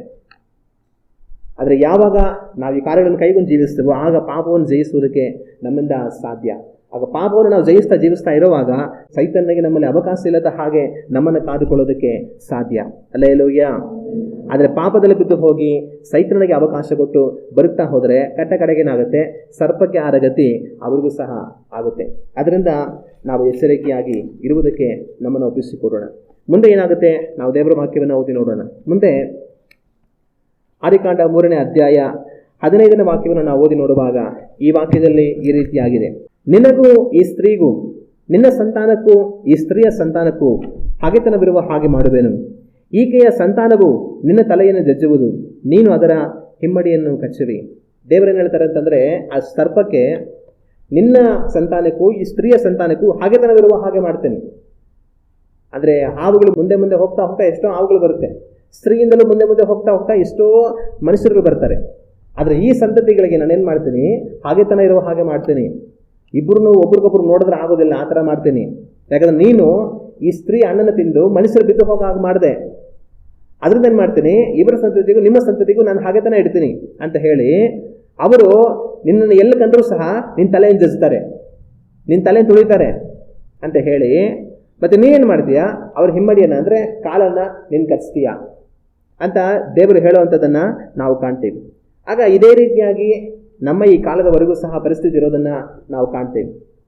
ಯಾರಾದರೂ ತಕ್ಷಣ ಇಲ್ಲ ನಾವು ಅಂದ್ಬಿಡ್ತು ಅಂತ ಅಂದ್ಕೊಳ್ಳಿ, ಏನು ಮಾಡ್ತೀರಾ, ಕೊಳ್ಕೊಂಬರ ಆಗ ತಲೆ ಮೇಲೆ ಹಾಕ್ರ ಅಂತ ಅಂತಾರೆ. ತಲೆ ಬಿಟ್ಟು ಬೇರೆ ಎಲ್ಲಾದರೂ ಹಾಕುವ ಅಂತ ಹೇಳ್ತಾರಾ? ಬೇರೆ ಎಲ್ಲೂ ಹಾಕಲ್ಲ. ಬೇರೆ ಎಲ್ಲ ಹಾಕೋದು ಕೂಡ ಅದು ನಮಗೆ ಬಾಯಿ ಹಾಕ್ಬಿಡುತ್ತೆ. ಆದರೆ ಅವಾಗ ತಲೆ ಹೊಡೆದ್ರೆ ಸಾಕು, ಮತ್ತೇನು ಮಾಡಬೇಕಾದ್ರೆ ಕೆಲಸ ಇಲ್ಲ.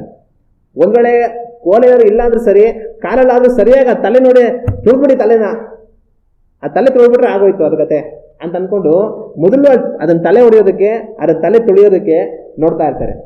ಯಾಕಂದ್ರೆ ಬಿಟ್ಟರೆ ಅದೇನು ಮಾಡುತ್ತೆ, ನಮಗೆ ಕಚ್ಬಿಡುತ್ತೆ. ಕಚ್ಬಿಟ್ಟು ಏನು ಮಾಡುತ್ತೆ, ನಾವು ವಿಷ ಹಾಕ್ಬಿಟ್ಟು ಸತ್ತೋಗ್ಬಿಡ್ತೀವಿ ಅಂತ ಹಾವು ಬಂತು ಅಂತಂತಂದ್ರೆ ಮೊದಲು ತಲೆ ಜಜ್ಬೇಕಂತ ನೋಡ್ತಾರೆ. ಆಗ ಈ ಪರಿಸ್ಥಿತಿಗೆ ಕಾರಣ ಏನಂತಂದ್ರೆ ಆವತ್ತು ದೇವರು ಕೊಟ್ಟಂತ ಶಾಪ, ನಿನ್ನ ಸಂತತಿಗೂ ಈ ಸ್ತ್ರೀಯ ಸಂತತಿಗೂ ನಾನು ಹಾಗೆ ಥರ ಇರೋ ಹಾಗೆ ಮಾಡ್ತೀನಿ. ಅವರು ನಿನ್ನ ಸಂತತಿಯವರ ತಲೆಯನ್ನು ಜಜ್ತಾರೆ, ನೀನೇನು ಮಾಡ್ತೀಯಾ, ಅವ್ರ ಕಾಲನ್ನ ಕಚ್ತೀಯಾ ಅಂತ ದೇವರು ಹೇಳಿದ್ರು. ಅದು ಇವಾಗಲೂ ಸಹ ಅದೇ ರೀತಿ ಇರೋದನ್ನ ನಾವು ಕಾಣ್ತೀವಿ. ಆಗ ಇದು ವಾಸ್ತವವಾಗಿ ಸರ್ಪದ ಸಂತತಿ ಮನುಷ್ಯರ ಸಂತತಿ ಮಧ್ಯದಲ್ಲಿ ನಡೆಯುವಂಥ ಕಾರ್ಯವನ್ನು ದೇವರು ಹೇಳ್ತಾರೆ. ಆದರೆ ಅದು ಮಾತ್ರ ಅಲ್ಲ, ಇದಕ್ಕೆ ಇನ್ನೊಂದು ಅರ್ಥ ಸಹ ಇದೆ. ಇದಕ್ಕೆ ಇನ್ನೊಂದು ಅರ್ಥ ಏನಂತಂತಂದ್ರೆ ಅದು ಸೈತಾನನನ್ನು ಯೇಸು ಕ್ರಿಸ್ತನನ್ನು ಸೂಚಿಸುತ್ತೆ. ಇಲ್ಲಿ ದೇವರು ಅವರನ್ನ ತಲೆಯನ್ನು ಜಜ್ಜುವರು ಅಂತ ಹೇಳಿದಾಗ ಅದು ಸೈತಾನನ ತಲೆಯನ್ನ ಜಜ್ಜುವಂಥದನ್ನ ತೋರಿಸಿಕೊಡುತ್ತೆ. ಯೇಸು ಕ್ರಿಸ್ತನು ಶಿಲುಬೆಯಲ್ಲಿ ರಕ್ತ ಸುರಿಸಿ ಮರಣ ಹೊಂದಿ ಮತ್ತೆ ಮರಣವನ್ನು ಜಯಿಸಿ ಎದ್ದು ಬಂದು ಸೈತಾನನ ತಲೆಯನ್ನ ಅವರು ಜಜ್ಜಿದ್ರು. ಹಲ್ಲೆಲೂಯಾ. ಆದಾಮ ಅವರೇನ್ ಮಾಡಿದ್ರು, ಸರ್ಪಕ್ಕೆ ಸೋತು ಹೋದರು. ಆದರೆ ಯೇಸು ಕ್ರಿಸ್ತನು ಮರಣ ಹೊಂದಿ ಪುನರುತ್ಥಾನವಾಗಿ ಆ ಸರ್ಪದ ತಲೆಯನ್ನ ಜಡಿದನು, ಅದನ್ನು ಜಯಿಸಿದನು. ಹಲ್ಲೆಲೂಯಾ. ಆಗ ಮುಂದೆ ಅವರು ನಿನ್ನ ತಲೆಯನ್ನು ಜಜ್ಜುತ್ತಾರೆ ಅಂತ ಹೇಳುವಾಗ ಆ ಸರ್ಪರ ಮುಖಾಂತರ ಕ್ರಿಯೆ ಮಾಡಿದಂತ ಸೈತಾನನನ್ನು ನೋಡಿ ದೇವ್ರ ಮಾತು ಹೇಳ್ತಾರೆ, ಕ್ರಿಸ್ತನು ನಿನ್ನ ತಲೆಯನ್ನು ಜಜ್ಜುತ್ತಾನೆ ಅಂದ್ರೆ ಇವತ್ತು ನೀನು ಅವರನ್ನು ಸೋಲಿಸಿದೆ, ಆದರೆ ಯೇಸು ಕ್ರಿಸ್ತನು ನಿನ್ನ ತಲೆಯನ್ನು ಜಜ್ಜುತ್ತಾನೆ, ನಿನ್ನ ಮೇಲೆ ಜಯವನ್ನು ಸಾಧಿಸ್ತಾನೆ ಅನ್ನೋದನ್ನ ಇಲ್ಲಿ ದೇವರು ಹೇಳ್ತಾರೆ. ಮತ್ತೆ ಇಲ್ಲಿ ಇನ್ನೊಂದು, ನೀನು ಅದರ ಹಿಮ್ಮಡಿಯನ್ನು ಕಚ್ಚಿವೆ ಅಂತ ಹೇಳ್ತಾರೆ. ಅಂದ್ರೆ ಸೈತಾನ ಏನ್ ಮಾಡ್ತಾನೆ, ಕ್ರಿಸ್ತನ ಹಿಮ್ಮಡಿಯನ್ನ ಕಚ್ತಾನೆ. ಆಗ ಕ್ರಿಸ್ತನ ಹಿಮ್ಮಡಿಯನ್ನು ಕಚ್ಚೋದಕ್ಕೆ ಅರ್ಥ ಏನಂತಂದ್ರೆ ಶಿಲುಬೆಯಲ್ಲಿ ತಾನು ಅನುಭವಿಸಿದಂಥ ಪಾಡುಗಳು. ಯೇಸು ಕ್ರಿಸ್ತನ ಏನ್ ಮಾಡ್ತಾರೆ, ತನ್ನ ಶಿಷ್ಯಂದ್ರ ಜೊತೆ ಎಲ್ಲ ಮಾತಾಡಿ, ಈಗೋ ಇನ್ನ ಸಮಯ ಇಲ್ಲ, ಈ ಲೋಕಾಧಿಪತಿ ಬರ್ತಾನೆ, ಅವನಿಗೆ ಸಂಬಂಧಪಟ್ಟದ್ದು ನನ್ನ ಹತ್ರ ಒಂದೂ ಸಹ ಇಲ್ಲ ಅಂತ ಹೇಳ್ತಾರೆ. ಆನಂತರ ಕೆಟ್ಟ ಮನುಷ್ಯರು ಬಂದು, ಸೈತಾನನಿಂದ ಪ್ರೀತಿಸಲ್ಪಟ್ಟಂಥ ಮನುಷ್ಯರು ಬಂದು ಅದನ್ನು ಹಿಡ್ಕೊಂಡು ಹೋಗಿ ಒಡೆದು ಗಾಯಪಡಿಸಿ ಶಿಲುಬೆಯ ಮರಣಕ್ಕೆ ಅವರು ಒಪ್ಪಿಸಿಕೊಡ್ತಾರೆ. ಆಗ ಆ ಸರ್ಪ ಕಾಲನ್ನು ಕಚ್ಚುವುದು ಏನಕ್ಕೆ ಸೂಚನೆ ಆಗಿದೆ ಅಂತಂದ್ರೆ ಸೈತಾನನು ಯೇಸು ಕ್ರಿಸ್ತನಿಗೆ ತರುವಂತಹ ಆ ಶಿಲುಬೆಯ ಪಾಡಿಗೆ ಸೂಚನೆ ಆಗಿದೆ. ಆದರೆ ಯೇಸು ಕ್ರಿಸ್ತನ ಏನ್ ಮಾಡಿದ್ರು, ಅವೆಲ್ಲವನ್ನ ಜಯಿಸಿ ಮರಣದಲ್ಲಿ ಎದ್ದು ಅವನ ತಲೆಯನ್ನು ಜಜ್ಜಿದ್ರು. ಹಲ್ಲೆಲೂಯಾ.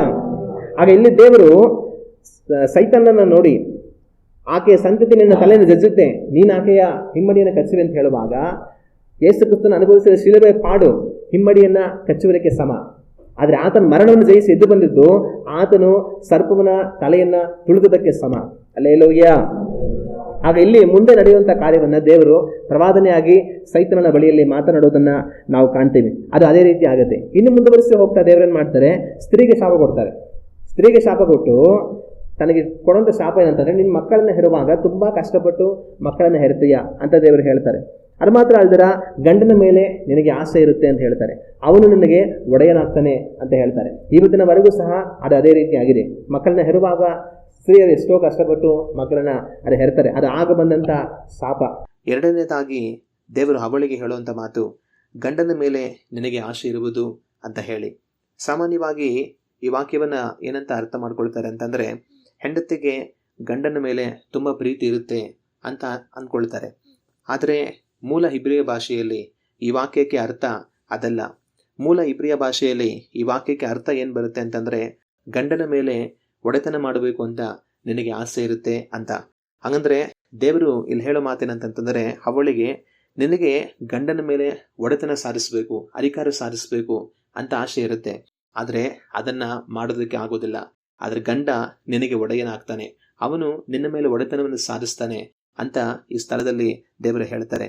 ಲೋಕಾದಿಯಿಂದ ಈವರೆಗೂ ಸಹ ನಾವು ಸಮಾಜವನ್ನು ನೋಡುವಾಗ ಪುರುಷ ಸ್ತ್ರೀಯ ಮೇಲೆ ಒಡೆತನವನ್ನ ಸಾಧಿಸ್ಕೊಂಡು ಬರ್ತಾ ಇದ್ದಾನೆ. ಇದಕ್ಕೆ ಕಾರಣ ದೇವರ ಆಗ ಕೊಟ್ಟ ಶಾಪ. ಮತ್ತೆ ಇದು ಮಾತ್ರ ಅನಂತರ ಪುರುಷನಿಗೆ ಆರಾಮನಿಗೂ ದೇವರು ಶಾಪ ಕೊಡ್ತಾರೆ. ಏನ್ ಶಾಪ ಕೊಡ್ತಾರೆ?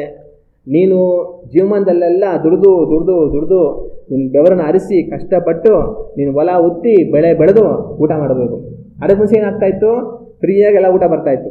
ಇವಾಗ ಏನಂತಾನೆ, ನೀನು ತುಂಬ ಕಷ್ಟಪಡಬೇಕು, ತುಂಬ ಕಷ್ಟಪಟ್ಟು ಬೆವರು ಸುರಿಸಿ ಆಮೇಲೆ ಸಾಕಾಗಿ ಸ್ವಲ್ಪ ಊಟ ತಗೊಂಬರಮ್ಮ ಅಂತ ನಿಂತ್ಕೊಂಡು ತಿನ್ಬೇಕು. ಆವಾಗ ಕೆಲವರು ಹೇಳ್ತಾರೆ, ಇಷ್ಟು ಊಟ ತಿನ್ನೋಕೆ ಎಷ್ಟು ಕಷ್ಟಪಡ್ಬೇಕಪ್ಪ ಅಂತ.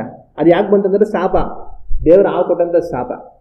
ಆಗ ದೇವ್ರಲ್ಲಿ ಹೇಳ್ತಾರೆ, ನೀನು ತುಂಬ ಕಷ್ಟಪಟ್ಟು ಕೆಲಸ ಮಾಡಬೇಕು. ಅದು ಇಷ್ಟೆಲ್ಲ ಕೆಲಸ ಮಾಡಿದ್ಮೇಲೆ ಏನಾಗುತ್ತೆ ಅಂತಂದ್ರೆ ಅದ್ರ ಮಧ್ಯದಲ್ಲಿ ಮುಳ್ಳುಗಳು ಕಳೆಗಳು ಬರುತ್ತೆ ಅಂತ ಹೇಳ್ತಾರೆ. ದೇವರ ವಾಕ್ಯದಲ್ಲಿ ದೇವರು ಹೇಳೋ ಮಾತು, ಈ ಭೂಮಿಯಲ್ಲಿ ಮುಳ್ಳು ಗಿಡಗಳು ಕಳೆಗಳು ಬಹಳವಾಗಿ ಹುಟ್ಟುಬಹುದು. ನೀನ್ ಬೆಳೆ ಬೆಳಿಬೇಕಂದ್ರೆ ತುಂಬಾ ಕಷ್ಟಪಡ್ತೀಯಾ, ತುಂಬಾ ಕಷ್ಟಪಟ್ಟು ಬೆಳೆ ಬೆಳೆದ್ಮೇಲೆ ಏನಾಗುತ್ತೆ ಅಂದ್ರೆ ಅದ್ರ ಮಧ್ಯದಲ್ಲಿ ತುಂಬಾ ಮುಳ್ಳುಗಳು ಬರುತ್ತೆ, ತುಂಬಾ ಕಳೆಗಳು ಬರುತ್ತೆ ಅಂತ ದೇವರು ಹೇಳೋದನ್ನ ನಾವು ಕಾಣ್ತೀವಿ. ಮುಳ್ಳುಗಳನ್ನ ಕಳೆಗಳನ್ನ ದೇವರು ಪ್ರಾರಂಭದಲ್ಲಿ ಉಂಟು ಮಾಡಲಿಲ್ಲ. ಆ ಮುಳ್ಳುಗಳು ಕಳೆಗಳು ಶಾಪವಾಗಿ ಈ ಲೋಕದಲ್ಲಿ ಬಂದವು. ಆದ್ರೆ ಆ ಮುಳ್ಳುಗಳನ್ನು ಯೇಸು ಕ್ರಿಸ್ತನು ತನ್ನ ಮೇಲೆ ಧರಿಸಿಕೊಂಡನು. ಆ ಮುಳ್ಳುಗಳು ಶಾಪಕ್ಕೆ ಸೂಚನೆ ಆಗಿದೆ, ಕಳೆ ಪಾಪಕ್ಕೆ ಸೂಚನೆ ಆಗಿದೆ. ಯೇಸು ಕ್ರಿಸ್ತನು ಆ ಪಾಪವನ್ನು ತನ್ನ ಮೇಲೆ ಹೊತ್ತುಕೊಂಡು ಆ ಮುಳ್ಳುಗಳನ್ನು ತನ್ನ ಶಿರದಲ್ಲಿ ತಾನು ಧರಿಸಿಕೊಂಡನು. ಹಲ್ಲೆಲೂಯ. ನಮಗೆ ರಕ್ಷಣೆಯನ್ನು ಉಂಟು ಮಾಡಿದನು. ಮತ್ತೆ ಈ ರೀತಿ ಹೇಳಿ ಕೊನೆಗೆ ದೇವರು ಏನ್ ಮಾಡ್ತಾರೆ, ನೀನ್ ಮಣ್ಣಿನಿಂದ ಮಾಡಲ್ಪಟ್ಟವನು, ನೀನ್ ತಿರುಗಿ ಮಣ್ಣಿಗೆ ಸೇರುವಿ, ನೀನ್ ಮಣ್ಣೆ ಆಗುವಿ ಅಂತ ಮರಣವನ್ನ ದೇವರು ವಿಧಿಸ್ತಾರೆ. ಆದಾಮನಿಗೆ ಮರಣ ಬಂತು ಅಂದ್ರೆ ಅವಳಿಗೆ ಮರಣ ಬಂದೇ ಬರುತ್ತೆ. ಯಾಕಂದ್ರೆ ಆದಾಮನಿಂದನೇ ಅವ್ವ ಬಂದಿರೋದು.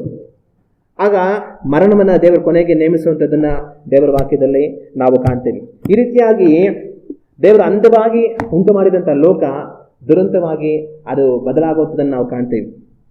ದೇವರು ಎಲ್ಲವನ್ನೂ ಸೃಷ್ಟಿ ಮಾಡಿ ನೋಡಿದಾಗ ಅದೆಲ್ಲ ತುಂಬ ಚೆನ್ನಾಗಿತ್ತು. ಅದು ತುಂಬ ಚೆನ್ನಾಗಿದ್ದಂಥ ಆ ಲೋಕ ತುಂಬ ಕಾಲ ಆ ರೀತಿಯೇ ಉಳಿಲಿಲ್ಲ.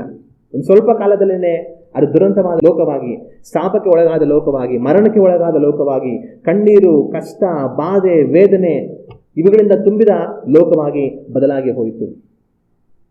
ಆದರೆ ನಮಗೊಂದು ಸಂತೋಷವಾದ ಸುದ್ದಿ ಏನಂತಂದರೆ, ಯೇಸು ಕ್ರಿಸ್ತನ ಮುಖಾಂತರ ತಿರುಗಿ ಹೊಸ ಸೃಷ್ಟಿಯನ್ನು ದೇವರು ಏರ್ಪಡಿಸಿಕೊಡ್ತಾರೆ. ನಾನು ನೀವು ಈ ಕಷ್ಟ ತುಂಬಿದ, ಕಣ್ಣೀರು ತುಂಬಿದ, ಬಾಧೆ ತುಂಬಿದ, ಮರಣ ತುಂಬಿದ, ಶಾಪಕ್ಕೊಳಗಾದ ಈ ಒಂದು ಸೃಷ್ಟಿಯಿಂದ ತೆಗೆಯಲ್ಪಟ್ಟು ಮುಂದೊಂದು ದಿವಸ ನಾವು ಯೇಸು ಕ್ರಿಸ್ತನ ಮುಖಾಂತರ ಹೊಸ ಸೃಷ್ಟಿಯಲ್ಲಿ ಸೇರಿಸಲ್ಪಡ್ತೇವೆ. ಈ ಆಕಾಶ, ಈ ಭೂಲೋಕ ಇಲ್ಲದೆ ಹೋಗುತ್ತೆ. ಹೊಸ ಯೆರೂಸಲೇಮ್ ಪಟ್ಟಣವನ್ನು ದೇವರು ಏರ್ಪಡಿಸಿಕೊಡ್ತಾರೆ. ಅದರಲ್ಲಿ ನಾವು ದೇವರೊಟ್ಟಿಗೆ ಸದಾಕಾಲ ಜೀವಿಸ್ತೀವಿ. ಅಲ್ಲಿ ಇನ್ನು ದುಃಖವಿಲ್ಲ, ಅಲ್ಲಿ ಇನ್ನು ಕಣ್ಣೀರಿಲ್ಲ, ಅಲ್ಲಿ ಇನ್ನು ಮರಣವಿಲ್ಲ, ಅಲ್ಲಿ ಇನ್ನು ಬಾಧೆ ಇಲ್ಲ. ದೇವರು ಅವರ ಕಣ್ಣೀರನ್ನೆಲ್ಲ ಒರೆಸಿ ಬಿಡುವನೆಂಬುದಾಗಿ ದೇವರ ವಾಕ್ಯ ಹೇಳುತ್ತೆ. ಹಲ್ಲೆಲೂಯ. ಆ ಲೋಕವನ್ನು ನಿರೀಕ್ಷಿಸಿ ನಾನು ನೀವು ಜೀವಿಸ್ತಾ ಇದ್ದೇವೆ. ಹಲ್ಲೆಲೂಯ. ದೇವರು ನಮಗೋಸ್ಕರ ಮಾಡಿರುವಂಥ ಕಾರ್ಯಗಳಿಗಾಗಿ ದೇವರಿಗೆ ಸ್ತೋತ್ರ. ಇನ್ನು ಮುಂದುವರಿಸಿ ನಾವು ದೇವರ ವಾಕ್ಯ ಓದುವಾಗ 20ನೇ ವಾಕ್ಯದಲ್ಲಿ ಈ ರೀತಿಯಾಗಿದೆ. ಆದಿಕಾಂಡ ಪುಸ್ತಕ 3ನೇ ಅಧ್ಯಾಯ 20ನೇ ವಾಕ್ಯವನ್ನು ನಾವು ಓದಿ ನೋಡುವಾಗ ಈ ವಾಕ್ಯದಲ್ಲಿ ಈ ರೀತಿಯಾಗಿದೆ. ಆ ಮನುಷ್ಯನು ತನ್ನ ಹೆಂಡತಿಗೆ ಹವ್ವ ಎಂದು ಹೆಸರಿಟ್ಟನು, ಯಾಕೆಂದರೆ ಬದುಕುವವರೆಲ್ಲರಿಗೂ ಆತಳೆ ಮೂಲ ಮಾತೆ. ಇಷ್ಟೆಲ್ಲ ಆದ್ಮೇಲೆ ಏನಾಗುತ್ತೆ, ಆದಾಮು ತನ್ನ ಹೆಂಡತಿಗೆ, ಸ್ತ್ರೀಗೆ ತಾನು ಹೆಸರಿಡ್ತಾನೆ. ಏನಂತ ಹೆಸರಿಡ್ತಾನೆ? ಹವ್ವ ಅಂತ ಹೆಸರಿಡ್ತಾನೆ. ಹವ್ವ ಅಂದರೆ ಅರ್ಥ ಏನು ಗೊತ್ತಾ? ಹವ್ವ ಅಂದರೆ ಅರ್ಥ ಏನಂದ್ರೆ, ಕೆಳಗಡೆ ಕೊಟ್ಟಿದ್ದಾರೆ ಅಲ್ಲಿ ಹವ್ವ ಅನ್ನೋದ್ರ ಪಕ್ಕದಲ್ಲಿ 10 ಅಂತ ಬರೆದಿರ್ತಾರೆ ನೋಡಿ, ಕಾಣಿಸ್ತಾ ಇದೆಯಾ 10 ಅಂತ? ಆ ಕೆಳಗಡೆ ಬಂದು ಫುಟ್ ನೋಟಲ್ಲಿ 10 ಏನು ಬರೆದಿದೆ ಅಂತ ನೋಡಿ. 10 ಪಕ್ಕದಲ್ಲಿ ಏನಿದೆ? ಹವ್ವ ಅಂದರೆ ಜೀವ ಅಂತ. ಆಗ ಆದಾಮು ಹವ್ವಳಿಗೆ ಹವ್ವ ಅಂತ ಹೆಸರಿಡ್ತಾನೆ. ಆಗ ಹವ್ವ ಅಂತ ಹೆಸರಿಗೆ ಅರ್ಥ ಏನಂತಂದ್ರೆ ಜೀವ ಅಂತ. ಆಗ ಆದಾಮು ಸ್ತ್ರೀಗೆ, ತನ್ನ ಜೊತೆ ಇರುವುದಕ್ಕೆ ದೇವರು ಉಂಟು ಮಾಡಿಕೊಟ್ಟಂತ ಸ್ತ್ರೀಗೆ ಇರುವಂತ ಹೆಸರು ಏನಂತಂದ್ರೆ ಜೀವ ಅಂತ. ಆಗ ಆದಾಮು ಆಕೆಗೆ ಜೀವ ಅಂತ ಯಾಕೆ ಹೆಸರಿಟ್ಟ ಅಂತಂತಂದ್ರೆ, ಯಾಕೆಂದ್ರೆ ಬದುಕುವವರೆಲ್ಲರಿಗೂ ಅವಳೇ ಮೂಲ ಮಾತೆ. ಏನಕ್ಕೆ ಜೀವ ಅಂತ ತನಗೆ ಹೆಸರಿಡ್ತಾನೆ ಅಂತಂತಂದ್ರೆ, ಮುಂದೆ ಎಷ್ಟೆಲ್ಲಾ ಜನಗಳು ಮನುಷ್ಯರು ಭೂಮಿಲಿ ಹುಡ್ತಾರೆ, ಅವ್ರಿಗೆಲ್ಲ ಮೂಲ ತಾಯಿ ಯಾರು? ಅವ್ರಿಗೆಲ್ಲ ಜೀವವನ್ನು ಕೊಟ್ಟಂತ ಪ್ರಧಾನವಾದ ತಾಯಿ ಯಾರಾಗಿರ್ತಾಳೆ? ಅವಳೇ ಆಗಿರ್ತಾಳೆ. ಈಕೆ ಮುಖಾಂತರನೇ ಭೂಲೋಕದಲ್ಲಿ ಬರುವಂತ ಸಮಸ್ತ ಮನುಷ್ಯರುಗಳು ಹುಟ್ಟೋದಕ್ಕೆ ಕಾರಣ ಆಗಿರ್ತಾಳೆ. ಅದರಿಂದ ಇವಳೇ ಎಲ್ಲ ಮನುಷ್ಯರಿಗೆ ಜೀವ ಅಂತೇಳ್ಬಿಟ್ಟು ತನಗೆ ಜೀವ ಅಂತ ಹೆಸರಿಡ್ತಾಳೆ. ಆಗ ಆದಾಮು ತನಗೆ ಜೀವ ಅಂತ ಹೆಸರಿಡೋದಕ್ಕೆ ಒಂದು ಕಾರಣ, ಆಕೆ ಮುಖಾಂತರವಾಗಿ ಮುಂದೆ ಹುಟ್ಟುವಂಥ ಎಲ್ಲ ಮನುಷ್ಯರಿಗೂ ಮೂಲ ತಾನೇ ಆಗಿರ್ತಾಳೆ. ಅದರಿಂದ ತನಗೆ ಎಲ್ಲರಿಗೂ ಅವಳೇ ಜೀವ ಅಂತ ತನಗೆ ಹೆಸರನ್ನ ಇಡ್ತಾನೆ. ಮತ್ತೆ ಅದು ಮಾತ್ರ ಅಲ್ಲದೆ ಇನ್ನೊಂದು ಕಾರಣ ಕೂಡ ತಾನು ತನಗೆ ಅವ್ವ ಅಂತ ಅಂದರೆ ಜೀವ ಅಂತ ಹೆಸರನ್ನು ಇಡೋದಕ್ಕೆ ಇನ್ನೊಂದು ಕಾರಣ ಕೂಡ ಇದೆ. ಆ ಕಾರಣ ಏನಂತಂದರೆ, ನಾವು ಪಾಪವನ್ನು ಮಾಡಿ ಮರಣವನ್ನು ತಂದುಕೊಂಡ್ವಿ. ಆದರೆ ನಾವು ಪಾಪವನ್ನು ಮಾಡಿ ಮರಣವನ್ನು ತಂದುಕೊಂಡ್ರೂ ಸಹ ನಮಗೊಂದು ನಿರೀಕ್ಷೆ ಇದೆ. ಏನಂತಂದರೆ, ಒಂದು ದಿವಸ ನಾವು ಜೀವವನ್ನು ಪಡೆದುಕೊಳ್ತೇವೆ. ಆ ಜೀವ ಯಾರು ಅಂತಂದರೆ ಯೇಸು ಕ್ರಿಸ್ತನೇ. ಹಲ್ಲೆಲೂಯಾ. ದೇವರವರನ್ನು ಉಂಟು ಮಾಡಿ ಏದೇನು ತೋಟದಲ್ಲಿ ಇಟ್ಟು ಎಲ್ಲ ಚೆನ್ನಾಗಿರುವಾಗ ಹಣ್ಣನ್ನು ತಿಂದು ಪಾಪವನ್ನು ಮಾಡಿ ಮರಣವನ್ನು ತಂದುಕೊಂಡ್ವಿ. ಆದ್ರೆ ಇಂತಹ ಸ್ಥಿತಿಗೆ ನಾವು ಒಳಗಾಗಿದ್ರು ಸಹ ನಮಗೊಂದು ನಿರೀಕ್ಷೆ ಇದೆ. ಆ ನಿರೀಕ್ಷೆ ಏನು? ನಾವು ಒಂದು ದಿವಸ ಜೀವವನ್ನು ಹೊಂದಿಕೊಳ್ತೇವೆ ಅಂತ ಹೇಳಿ ಆಕೆಗೆ ಜೀವ ಅಂತ ತನ್ನ ಹೆಸರನ್ನು ಇಡ್ತಾಳೆ. ನಾವು ಸರ್ಪದ ಮುಂದುಗಡೆಯಲ್ಲಿ ಸೋತು ಹೋಗಿ ಮರಣವನ್ನು ತಂದುಕೊಂಡ್ವಿ. ಆದರೆ ಒಂದು ದಿವಸ ಈ ಸರ್ಪದ ತಲೆಯನ್ನು ಜಜ್ಜಿ ನಮಗೆ ಮರಣದ ಮೇಲೆ ಜಯವನ್ನು ಕೊಟ್ಟು ಜೀವನ ಉಂಟು ಮಾಡುವಂತ ರಕ್ಷಕನು ಬರ್ತಾನೆ ಅನ್ನೋದಕ್ಕೋಸ್ಕರವಾಗಿಯೇ ಆಕೆಗೆ ಜೀವ ಅಂತ ತನ್ನ ಹೆಸರಿಡ್ತಾನೆ. ಅಂದ್ರೆ ಮರಣ ನಮಗೆ ಉಂಟಾಯಿತು, ಆದರೆ ಒಂದು ದಿವಸ ಆಕೆಯ ಮುಖಾಂತರ ನಮಗೆ ಜೀವ ಉಂಟಾಗುತ್ತೆ. ಆಕೆಯ ಸಂತತಿಯಲ್ಲಿ ಜೀವ ಬರುತ್ತೆ. ಜೀವವನ್ನು ಉಂಟು ಮಾಡುವಂತ ರಕ್ಷಕನು ಒಂದು ದಿವಸ ಬರ್ತಾನೆ ಅನ್ನೋದಕ್ಕೆ ಗುರುತಾಗಿ ಆಕೆಗೆ ಜೀವ ಅಂತ ಹೆಸರಿಡ್ತಾನೆ. ಹಲ್ಲೆಲೂಯಾ.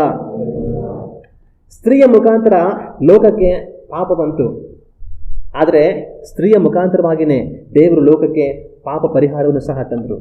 ಹಲ್ಲೆಲೂಯಾ.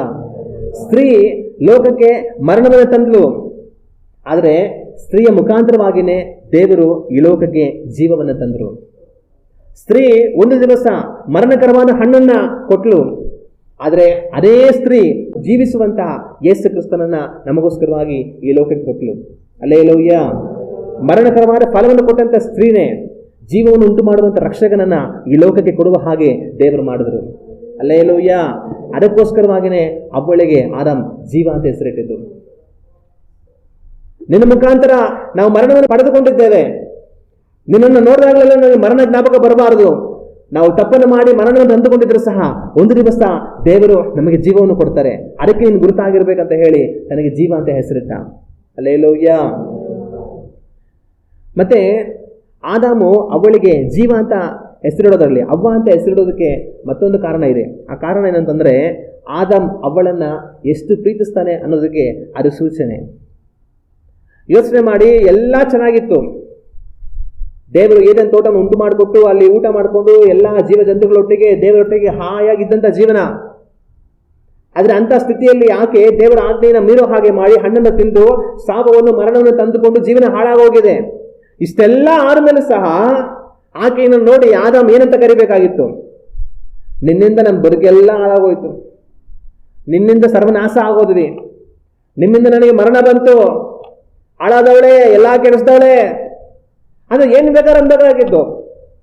ಆದರೆ ಆದಾಮ್ ತನ್ನನ್ನು ನೋಡಿ ಏನಂತಾನೆ? ಜೀವ ಜೀವ ಜೀವ ಅಂತ ಕರೀತಾನೆ. ಒಂದೊಂದು ಸಾರಿ ಅವ್ವ ಅಂತ ಕರೆಯುವಾಗ ಜೀವ ಜೀವ ಅಂತ ಕರೀತಾನೆ. ಆಗ ಇದರಲ್ಲಿ ಏನರ್ಥ ಆಗುತ್ತೆ? ಇಷ್ಟೆಲ್ಲ ಆಗಿದ್ರು ಸಹ ಆದಾಮ್ ಅವಳನ್ನ ಎಷ್ಟು ಪ್ರೀತಿ ಮಾಡ್ತಾನೆ ಅನ್ನೋದು ಗೊತ್ತಾಗುತ್ತೆ. ಆಗ ಇದು ಎಲ್ಲಾ ಪುರುಷರಿಗೂ ತಮ್ಮ ಹೆಂಡತಿಯರನ್ನ ಯಾವ ತರ ಪ್ರೀತಿಸಬೇಕು ಅನ್ನೋದಕ್ಕೆ ಗುರುತು. ಇಷ್ಟೆಲ್ಲ ನಾಶವಾಗಿ ಹೋಗಿದ್ರು ಸಹ ಆದಾಮ್ ಅವಳನ್ನ ನೋಡಿ ಜೀವ ಅಂತ ಕರೀತಾನೆ. ಆಗ ಇದು ಪುರುಷರು ಸ್ತ್ರೀಯರನ್ನ ಎಷ್ಟು ಮಟ್ಟಿಗೆ ಪ್ರೀತಿಸಬೇಕು ಅನ್ನೋದನ್ನ ತೋರಿಸ್ಕೊಡುತ್ತೆ. ಯೇಸು ಕ್ರಿಸ್ತನು ತನ್ನ ಮೊದಲಗಿತ್ತಿ ಆಗಿರುವಂತಹ ಸಭೆ ಆಗಿರುವಂಥ ನಮ್ಮನ್ನ ಆದಾಮನಂತೆಯೇ ಪ್ರೀತಿ ಮಾಡಿದನು. ಅವ್ವ ಪಾಪವನ್ನು ಮಾಡಿದ್ಲು, ಆದರೆ ಆದಾಮ್ ತನ್ನನ್ನು ಜೀವವಾಗಿ ಪ್ರೀತಿಸ್ತಾ. ನಾನು ನೀವು ದೇವರ ಆಜ್ಞೆಯನ್ನು ಮೀರಿ ಪಾಪವನ್ನು ಮಾಡಿದ್ವಿ, ಆದರೂ ಸಹ ಯೇಸು ಕ್ರಿಸ್ತನು ನಮ್ಮನ್ನ ತನ್ನ ಜೀವವನ್ನು ಕೊಡುವಷ್ಟು ಪ್ರೀತಿ ಮಾಡಿದ. ಆದರೆ ನಮ್ಮನ್ನ ಪ್ರೀತಿಸಿ ನಮಗೋಸ್ಕರ ಬಂದು ಶಿಲುಬೆಯಲ್ಲಿ ಜೀವವನ್ನು ಕೊಟ್ಟು ನಮ್ಮನ್ನು ಅವರು ರಕ್ಷಿಸಿದ್ರು. ಹಲ್ಲೆಲೂಯಾ. ಆಗ ಆದಾಮ್ ಅವಳಿಗೆ ಜೀವ ಅಂತ ಹೆಸರಿಡ್ತಾನೆ. ಇಷ್ಟೆಲ್ಲ ಆದ್ಮೇಲೂ ಸಹ ಹೆಸರಿಡ್ತಾನೆ. ತನ್ನನ್ನು ಎಷ್ಟು ಪ್ರೀತಿ ಮಾಡ್ದ ಅನ್ನೋದನ್ನ ನಾವು ನೋಡ್ಬೋದು. ಇವತ್ತು ಸಹ ಪುರುಷರು ಸ್ತ್ರೀಯರನ್ನ ಅದೇ ರೀತಿಯಾಗಿ ಪ್ರೀತಿಸಬೇಕು. ಆದರೆ ಆ ಥರ ಹೆಸರಿಡೋದಕ್ಕೆ ಅವಳಲ್ಲಿ ಕೊರತೆ ಇರಲಿಲ್ವಾ, ಅವಳಲ್ಲಿ ತಪ್ಪಿರಲಿಲ್ವಾ? ಅವಳಲ್ಲಿ ಕೊರತೆ ಇತ್ತು, ತಪ್ಪಿತ್ತು, ಎಲ್ಲ ಇತ್ತು. ಆದರೂ ಸಹ ತಾನು ಆಕೆಯನ್ನ ಆ ರೀತಿ ಪ್ರೀತಿ ಮಾಡ್ದ.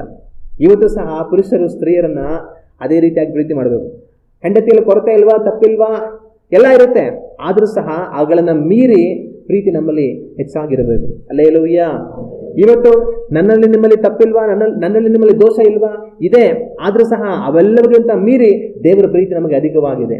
ಅದೇ ರೀತಿಯಾಗಿ ನಾವು ಸಹ ಪುರುಷರು ಸಹ ಸ್ತ್ರೀಯರನ್ನ ಪ್ರೀತಿಸುವಂತವர்களಾಗಿ ಇರಬೇಕು. ಕ್ರಿಸ್ತನು ಸಭೆಯನ್ನು ಪ್ರೀತಿಸಿದ ಹಾಗೆಯೇ ಪುರುಷರು ತನ್ನ ಹೆಂಡತಿಯನ್ನು ಪ್ರೀತಿಸಲಿ ಅಂತ ದೇವರ ವಾಕ್ಯದಲ್ಲಿ ಕೊಡಲ್ಪಟ್ಟಿದೆ. ಆದರೆ ಯಾರೂ ಸಹ ಪರಿಪೂರ್ಣರಲ್ಲ. ಆದರೆ ನಮ್ಮ ಪ್ರೀತಿ ಪರಿಪೂರ್ಣರಾಗಿರಬೇಕು. ನಮ್ಮ ಕೊರತೆಗಳ ಮಧ್ಯದಲ್ಲಿಯೂ ನಾವು ಕ್ಷಮಿಸಿ ಇತರರನ್ನ ಪ್ರೀತಿಸಬೇಕು. ಕ್ರಿಸ್ತನ ಸಭೆಯನ್ನು ಆ ರೀತಿಯಾಗಿ ಪ್ರೀತಿ ಮಾಡಿದ್ದಾರೆ. ಹಲ್ಲೆಲೂಯ. ಆದಾಮನು ತನ್ನ ಹೆಂಡತಿಯನ್ನು ಅದೇ ರೀತಿ ಪ್ರೀತಿ ಮಾಡಿದ. ಎಲ್ಲ ಪುರುಷರು ತಮ್ಮ ಸ್ತ್ರೀಯರನ್ನು, ತಮ್ಮ ಹೆಂಡತಿಯರನ್ನು ಅದೇ ರೀತಿಯಾಗಿ ಪ್ರೀತಿಸುವಂತ ಹಂಗಿನವರಾಗಿ ಇದ್ದಾರೆ. ಆದಾಮ್ ತನ್ನ ಹೆಂಡತಿಗೆ ಕೊಡುವಂಥ ಹೆಸರು ಅವ್ವ, ಜೀವ ಅಂತ. ಇನ್ನೊಂದು ವಾಕ್ಯವನ್ನು ನಾವು ಓದಿ ಪ್ರಾರ್ಥನೆ ಮಾಡೋಣ. 21ನೇ ವಾಕ್ಯವನ್ನು ನಾವು ಓದಿ ನೋಡುವಾಗ ಈ ವಾಕ್ಯದಲ್ಲಿ ಈ ರೀತಿಯಾಗಿದೆ: ಯೆಹೋವ ದೇವರು ಆದಾಮನಿಗೂ ಅವನ ಹೆಂಡತಿಗೂ ಚರ್ಮದ ಅಂಗಿಗಳನ್ನು ಮಾಡಿ ತೊಡಿಸಿದನು. ಇಷ್ಟೆಲ್ಲ ಆದಮೇಲೆ ದೇವರೇನು ಮಾಡ್ತಾರೆ? ಆದಾಮ ಅವಳಿಗೆ ಹೊಸ ಬಟ್ಟೆಯನ್ನು ಕೊಡ್ತಾರೆ. ಏನು ಬಟ್ಟೆ ಕೊಡ್ತಾರೆ? ಚರ್ಮದ ಅಂಗಿಗಳನ್ನು ಮಾಡಿ ದೇವರು ಅವರಿಗೆ ತೊಡಿಸ್ತಾರೆ. ಆ ಚರ್ಮದ ಅಂಗಿಗಳನ್ನು ಮಾಡಿ ದೇವರು ಅವರಿಗೆ ತೊಡಿಸಿದ್ರು ಅಂತ ಹೇಳಿದಾಗ ಅದರ ಅರ್ಥ ಏನು? ಅದರ ಅರ್ಥ ಅವರಿಗೋಸ್ಕರ ಒಂದು ಪ್ರಾಣಿ ಕೊಲ್ಲಲ್ಪಟ್ಟಿದೆ. ಇವರಿಗೆ ಚರ್ಮದ ಅಂಗಿಗಳನ್ನು ಮಾಡಿದ್ರು ದೇವರು ಅಂತ ಹೇಳಿದಾಗ ಆ ಚರ್ಮದ ಅಂಗಿ ಎಲ್ಲಿಂದ ಬರುತ್ತೆ? ಆ ಚರ್ಮದ ಅಂಗಿ ಬೇಕಂದ್ರೆ ಚರ್ಮ ಬೇಕು. ಚರ್ಮ ಎಲ್ಲಿಂದ ಬರುತ್ತೆ? ಚರ್ಮ ಪ್ರಾಣಿಗಳ ಮೇಲಿದೆ. ಮನುಷ್ಯರಾಗಿರುವಂಥ ನಮ್ಮ ಮೇಲೂ ಸಹ ಚರ್ಮ ಇದೆ, ಬೇರೆ ಎಲ್ಲ ಪ್ರಾಣಿಗಳ ಮೇಲೂ ಸಹ ಚರ್ಮ ಇದೆ. ದೇವರು ಚರ್ಮದ ಅಂಗಿಯನ್ನು ಮಾಡಿಸಿ ಕೊಡ್ತಾರೆ. ಆ ಚರ್ಮದ ಅಂಗಿಯನ್ನು ಮಾಡಿಸಿ ತೊಡಿಸಿದ್ರ ಅರ್ಥ ಏನು? ಯಾವುದೋ ಒಂದು ಪ್ರಾಣಿಯನ್ನ ದೇವರು ಕೊಂದ್ರು ಅಂತ ಅರ್ಥ. ಆವತ್ತು ಗೆತ್ಸೆಮನೆ ತೋಟದಲ್ಲಿಯೇ ರಕ್ತವು ಸುರಿಸಲ್ಪಡ್ತು. ಒಂದು ಪ್ರಾಣಿ ಅಲ್ಲಿ ಕಡಿಯಲ್ಪಟ್ಟಿದೆ. ದೇವರು ಒಂದು ಪ್ರಾಣಿಯನ್ನು ಕೊಂದು ಅದರ ಚರ್ಮವನ್ನು ತೆಗೆದು ಆದಾಮ ಅವರಿಗೆ ಬಟ್ಟೆಯಾಗಿ ಮಾಡಿಕೊಡ್ತಾರೆ.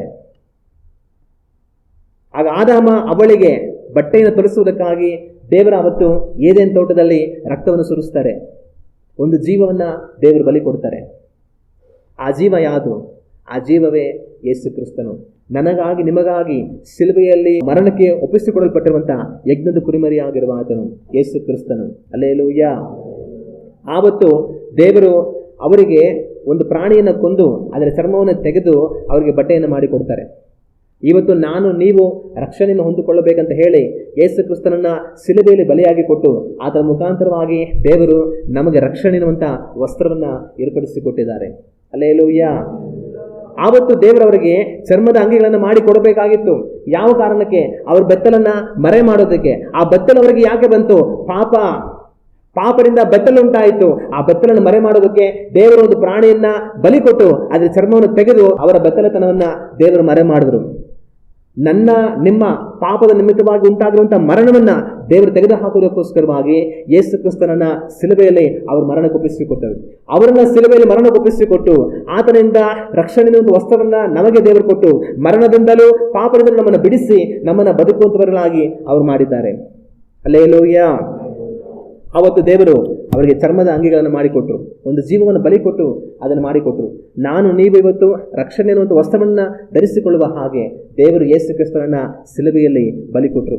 ಆವತ್ತು ದೇವರು ಅಲ್ಲಿ ಒಂದು ಪ್ರಾಣಿಯನ್ನು ಕೊಂದದ್ದಕ್ಕೆ ಏನು ಸೂಚನೆ?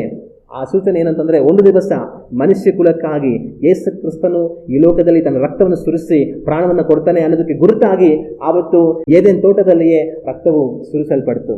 ಹಲ್ಲೆಲೂಯ. ರಕ್ತ ಪ್ರೋಕ್ಷಣವಿಲ್ಲದೆ ಪಾಪ ಪರಿಹಾರ ಇಲ್ಲ ಎಂಬುದಾಗಿ ದೇವರ ವಾಕ್ಯವು ಹೇಳುತ್ತೆ. ರಕ್ತ ಸುರಿಸಲ್ಪಡದೆ ಪಾಪಗಳು ಪರಿಹಾರ ಆಗುವುದಿಲ್ಲ. ಆವತ್ತು ಅವರ ಬೆತ್ತಲೆತನವನ್ನು ಮರೆಮಾಚುವುದಕ್ಕಾಗಿ, ಪಾಪದ ನಿಮಿತ್ತ ಉಂಟಾದಂತಹ ಬೆತ್ತಲೆತನವನ್ನು ಮರೆಮಾಚುವುದಕ್ಕಾಗಿ ದೇವರು ಏದೇನ್ ತೋಟದಲ್ಲಿ ರಕ್ತವನ್ನು ಸುರಿಸಿದ್ರು.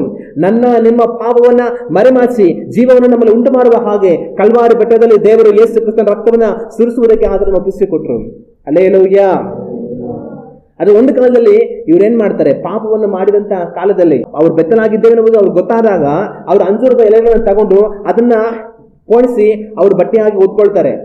ಆದ್ರೆ ದೇವ್ರೇನ್ ಮಾಡ್ತಾರೆ ಅಂತಂದ್ರೆ ಆ ಅಂಜೂರದ ಎಲೆಗಳನ್ನ ತೆಗೆದು ಅವರಿಗೆ ಚರ್ಮದ ವಸ್ತ್ರಗಳನ್ನ ಕೊಡುವಂಥದ್ದನ್ನು ನಾವು ಕಾಣ್ತೇವೆ. ನಮ್ಮನ್ನ ನಾವು ರಕ್ಷಿಸಿಕೊಳ್ಳುವುದಕ್ಕೆ ಸಾಧ್ಯವಿಲ್ಲ. ನಮ್ಮನ್ನು ರಕ್ಷಿಸುವ ಆತನು ಕರ್ತನು. ನಾವು ಮಾಡುವಂತಹ ಕಾರ್ಯಗಳು ನಮ್ಮನ್ನು ರಕ್ಷಿಸುವುದಕ್ಕೆ ಸಾಧ್ಯವಿಲ್ಲ. ನಮ್ಮನ್ನು ರಕ್ಷಿಸುವಂತದ್ದು ಯೇಸು ಕ್ರಿಸ್ತನು ಶಿಲುಬೆಯಲ್ಲಿ ನಮಗಾಗಿ ಮಾಡಿದ ಕಾರ್ಯ ಮಾತ್ರವೇ. ಹಲ್ಲೆಲೂಯ. ಇವರೇನ್ ಮಾಡಿದ್ರು? ಇವರು ತಮ್ಮ ಮಾನವನ್ನು ಕಾಪಾಡಿಕೊಳ್ಳೋಣ ಎಂಬುದಾಗಿ ಹೇಳಿ ಎಲೆಗಳನ್ನು ತೆಗೆದು ಒಲಿದು ಅದನ್ನು ಹುಟ್ಟಿಕೊಂಡಿದ್ರು. ಆದ್ರೆ ದೇವರೇನ್ ಮಾಡ್ತಾರೆ? ಅದೆಲ್ಲ ನಿಮಗೆ ವಸ್ತ್ರ, ನಾನು ನಿಮಗೆ ಕೊಡ್ತೀನಿ ವಸ್ತ್ರ ಅಂತ ಹೇಳಿ ಅದನ್ನು ತೆಗೆಸಿ ಚರ್ಮದ ವಸ್ತ್ರವನ್ನ ಅವರಿಗೆ ತೊಡಿಸುವಂಥದ್ದನ್ನು ನಾವು ಕಾಣ್ತೇವೆ. ನಾನು ನೀವು ನಮ್ಮ ಸ್ವಂತ ಪ್ರಯತ್ನದಿಂದ ನಮ್ಮನ್ನು ರಕ್ಷಿಸಿಕೊಳ್ಳುವುದಕ್ಕೆ ಸಾಧ್ಯವಿಲ್ಲ. ನಮ್ಮ ಕಾರ್ಯಗಳು ನಮ್ಮನ್ನು ರಕ್ಷಿಸುವುದಕ್ಕೆ ಸಾಧ್ಯವಿಲ್ಲ. ನಮ್ಮನ್ನು ರಕ್ಷಿಸುವಂಥದ್ದು ಶಿಲುಬೆಯಲ್ಲಿ ಕಲ್ವಾರಿ ಬೆಟ್ಟದಲ್ಲಿ ಸುರಿಸಲ್ಪಟ್ಟ ಯೇಸು ಕ್ರಿಸ್ತನ ರಕ್ತವು ಮಾತ್ರವೇ. ಹಲ್ಲೆಲೂಯಾ. ದೇವರು ಕೊಡುವಂಥ ವಸ್ತ್ರದಿಂದ ನಮಗೆ ರಕ್ಷಣೆ, ನಮ್ಮ ಸ್ವಂತ ಪ್ರಯತ್ನದಿಂದ ನಮಗೆ ರಕ್ಷಣೆ ಆಗುವುದಿಲ್ಲ. ಹಲ್ಲೆಲೂಯಾ. ದೇವರವರಿಗೆ ವಸ್ತ್ರಗಳನ್ನು ಧರಿಸುವಂಥದ್ದನ್ನು ದೇವರ ವಾಕ್ಯದಲ್ಲಿ ನಾವು ಕಾಣ್ತೇವೆ.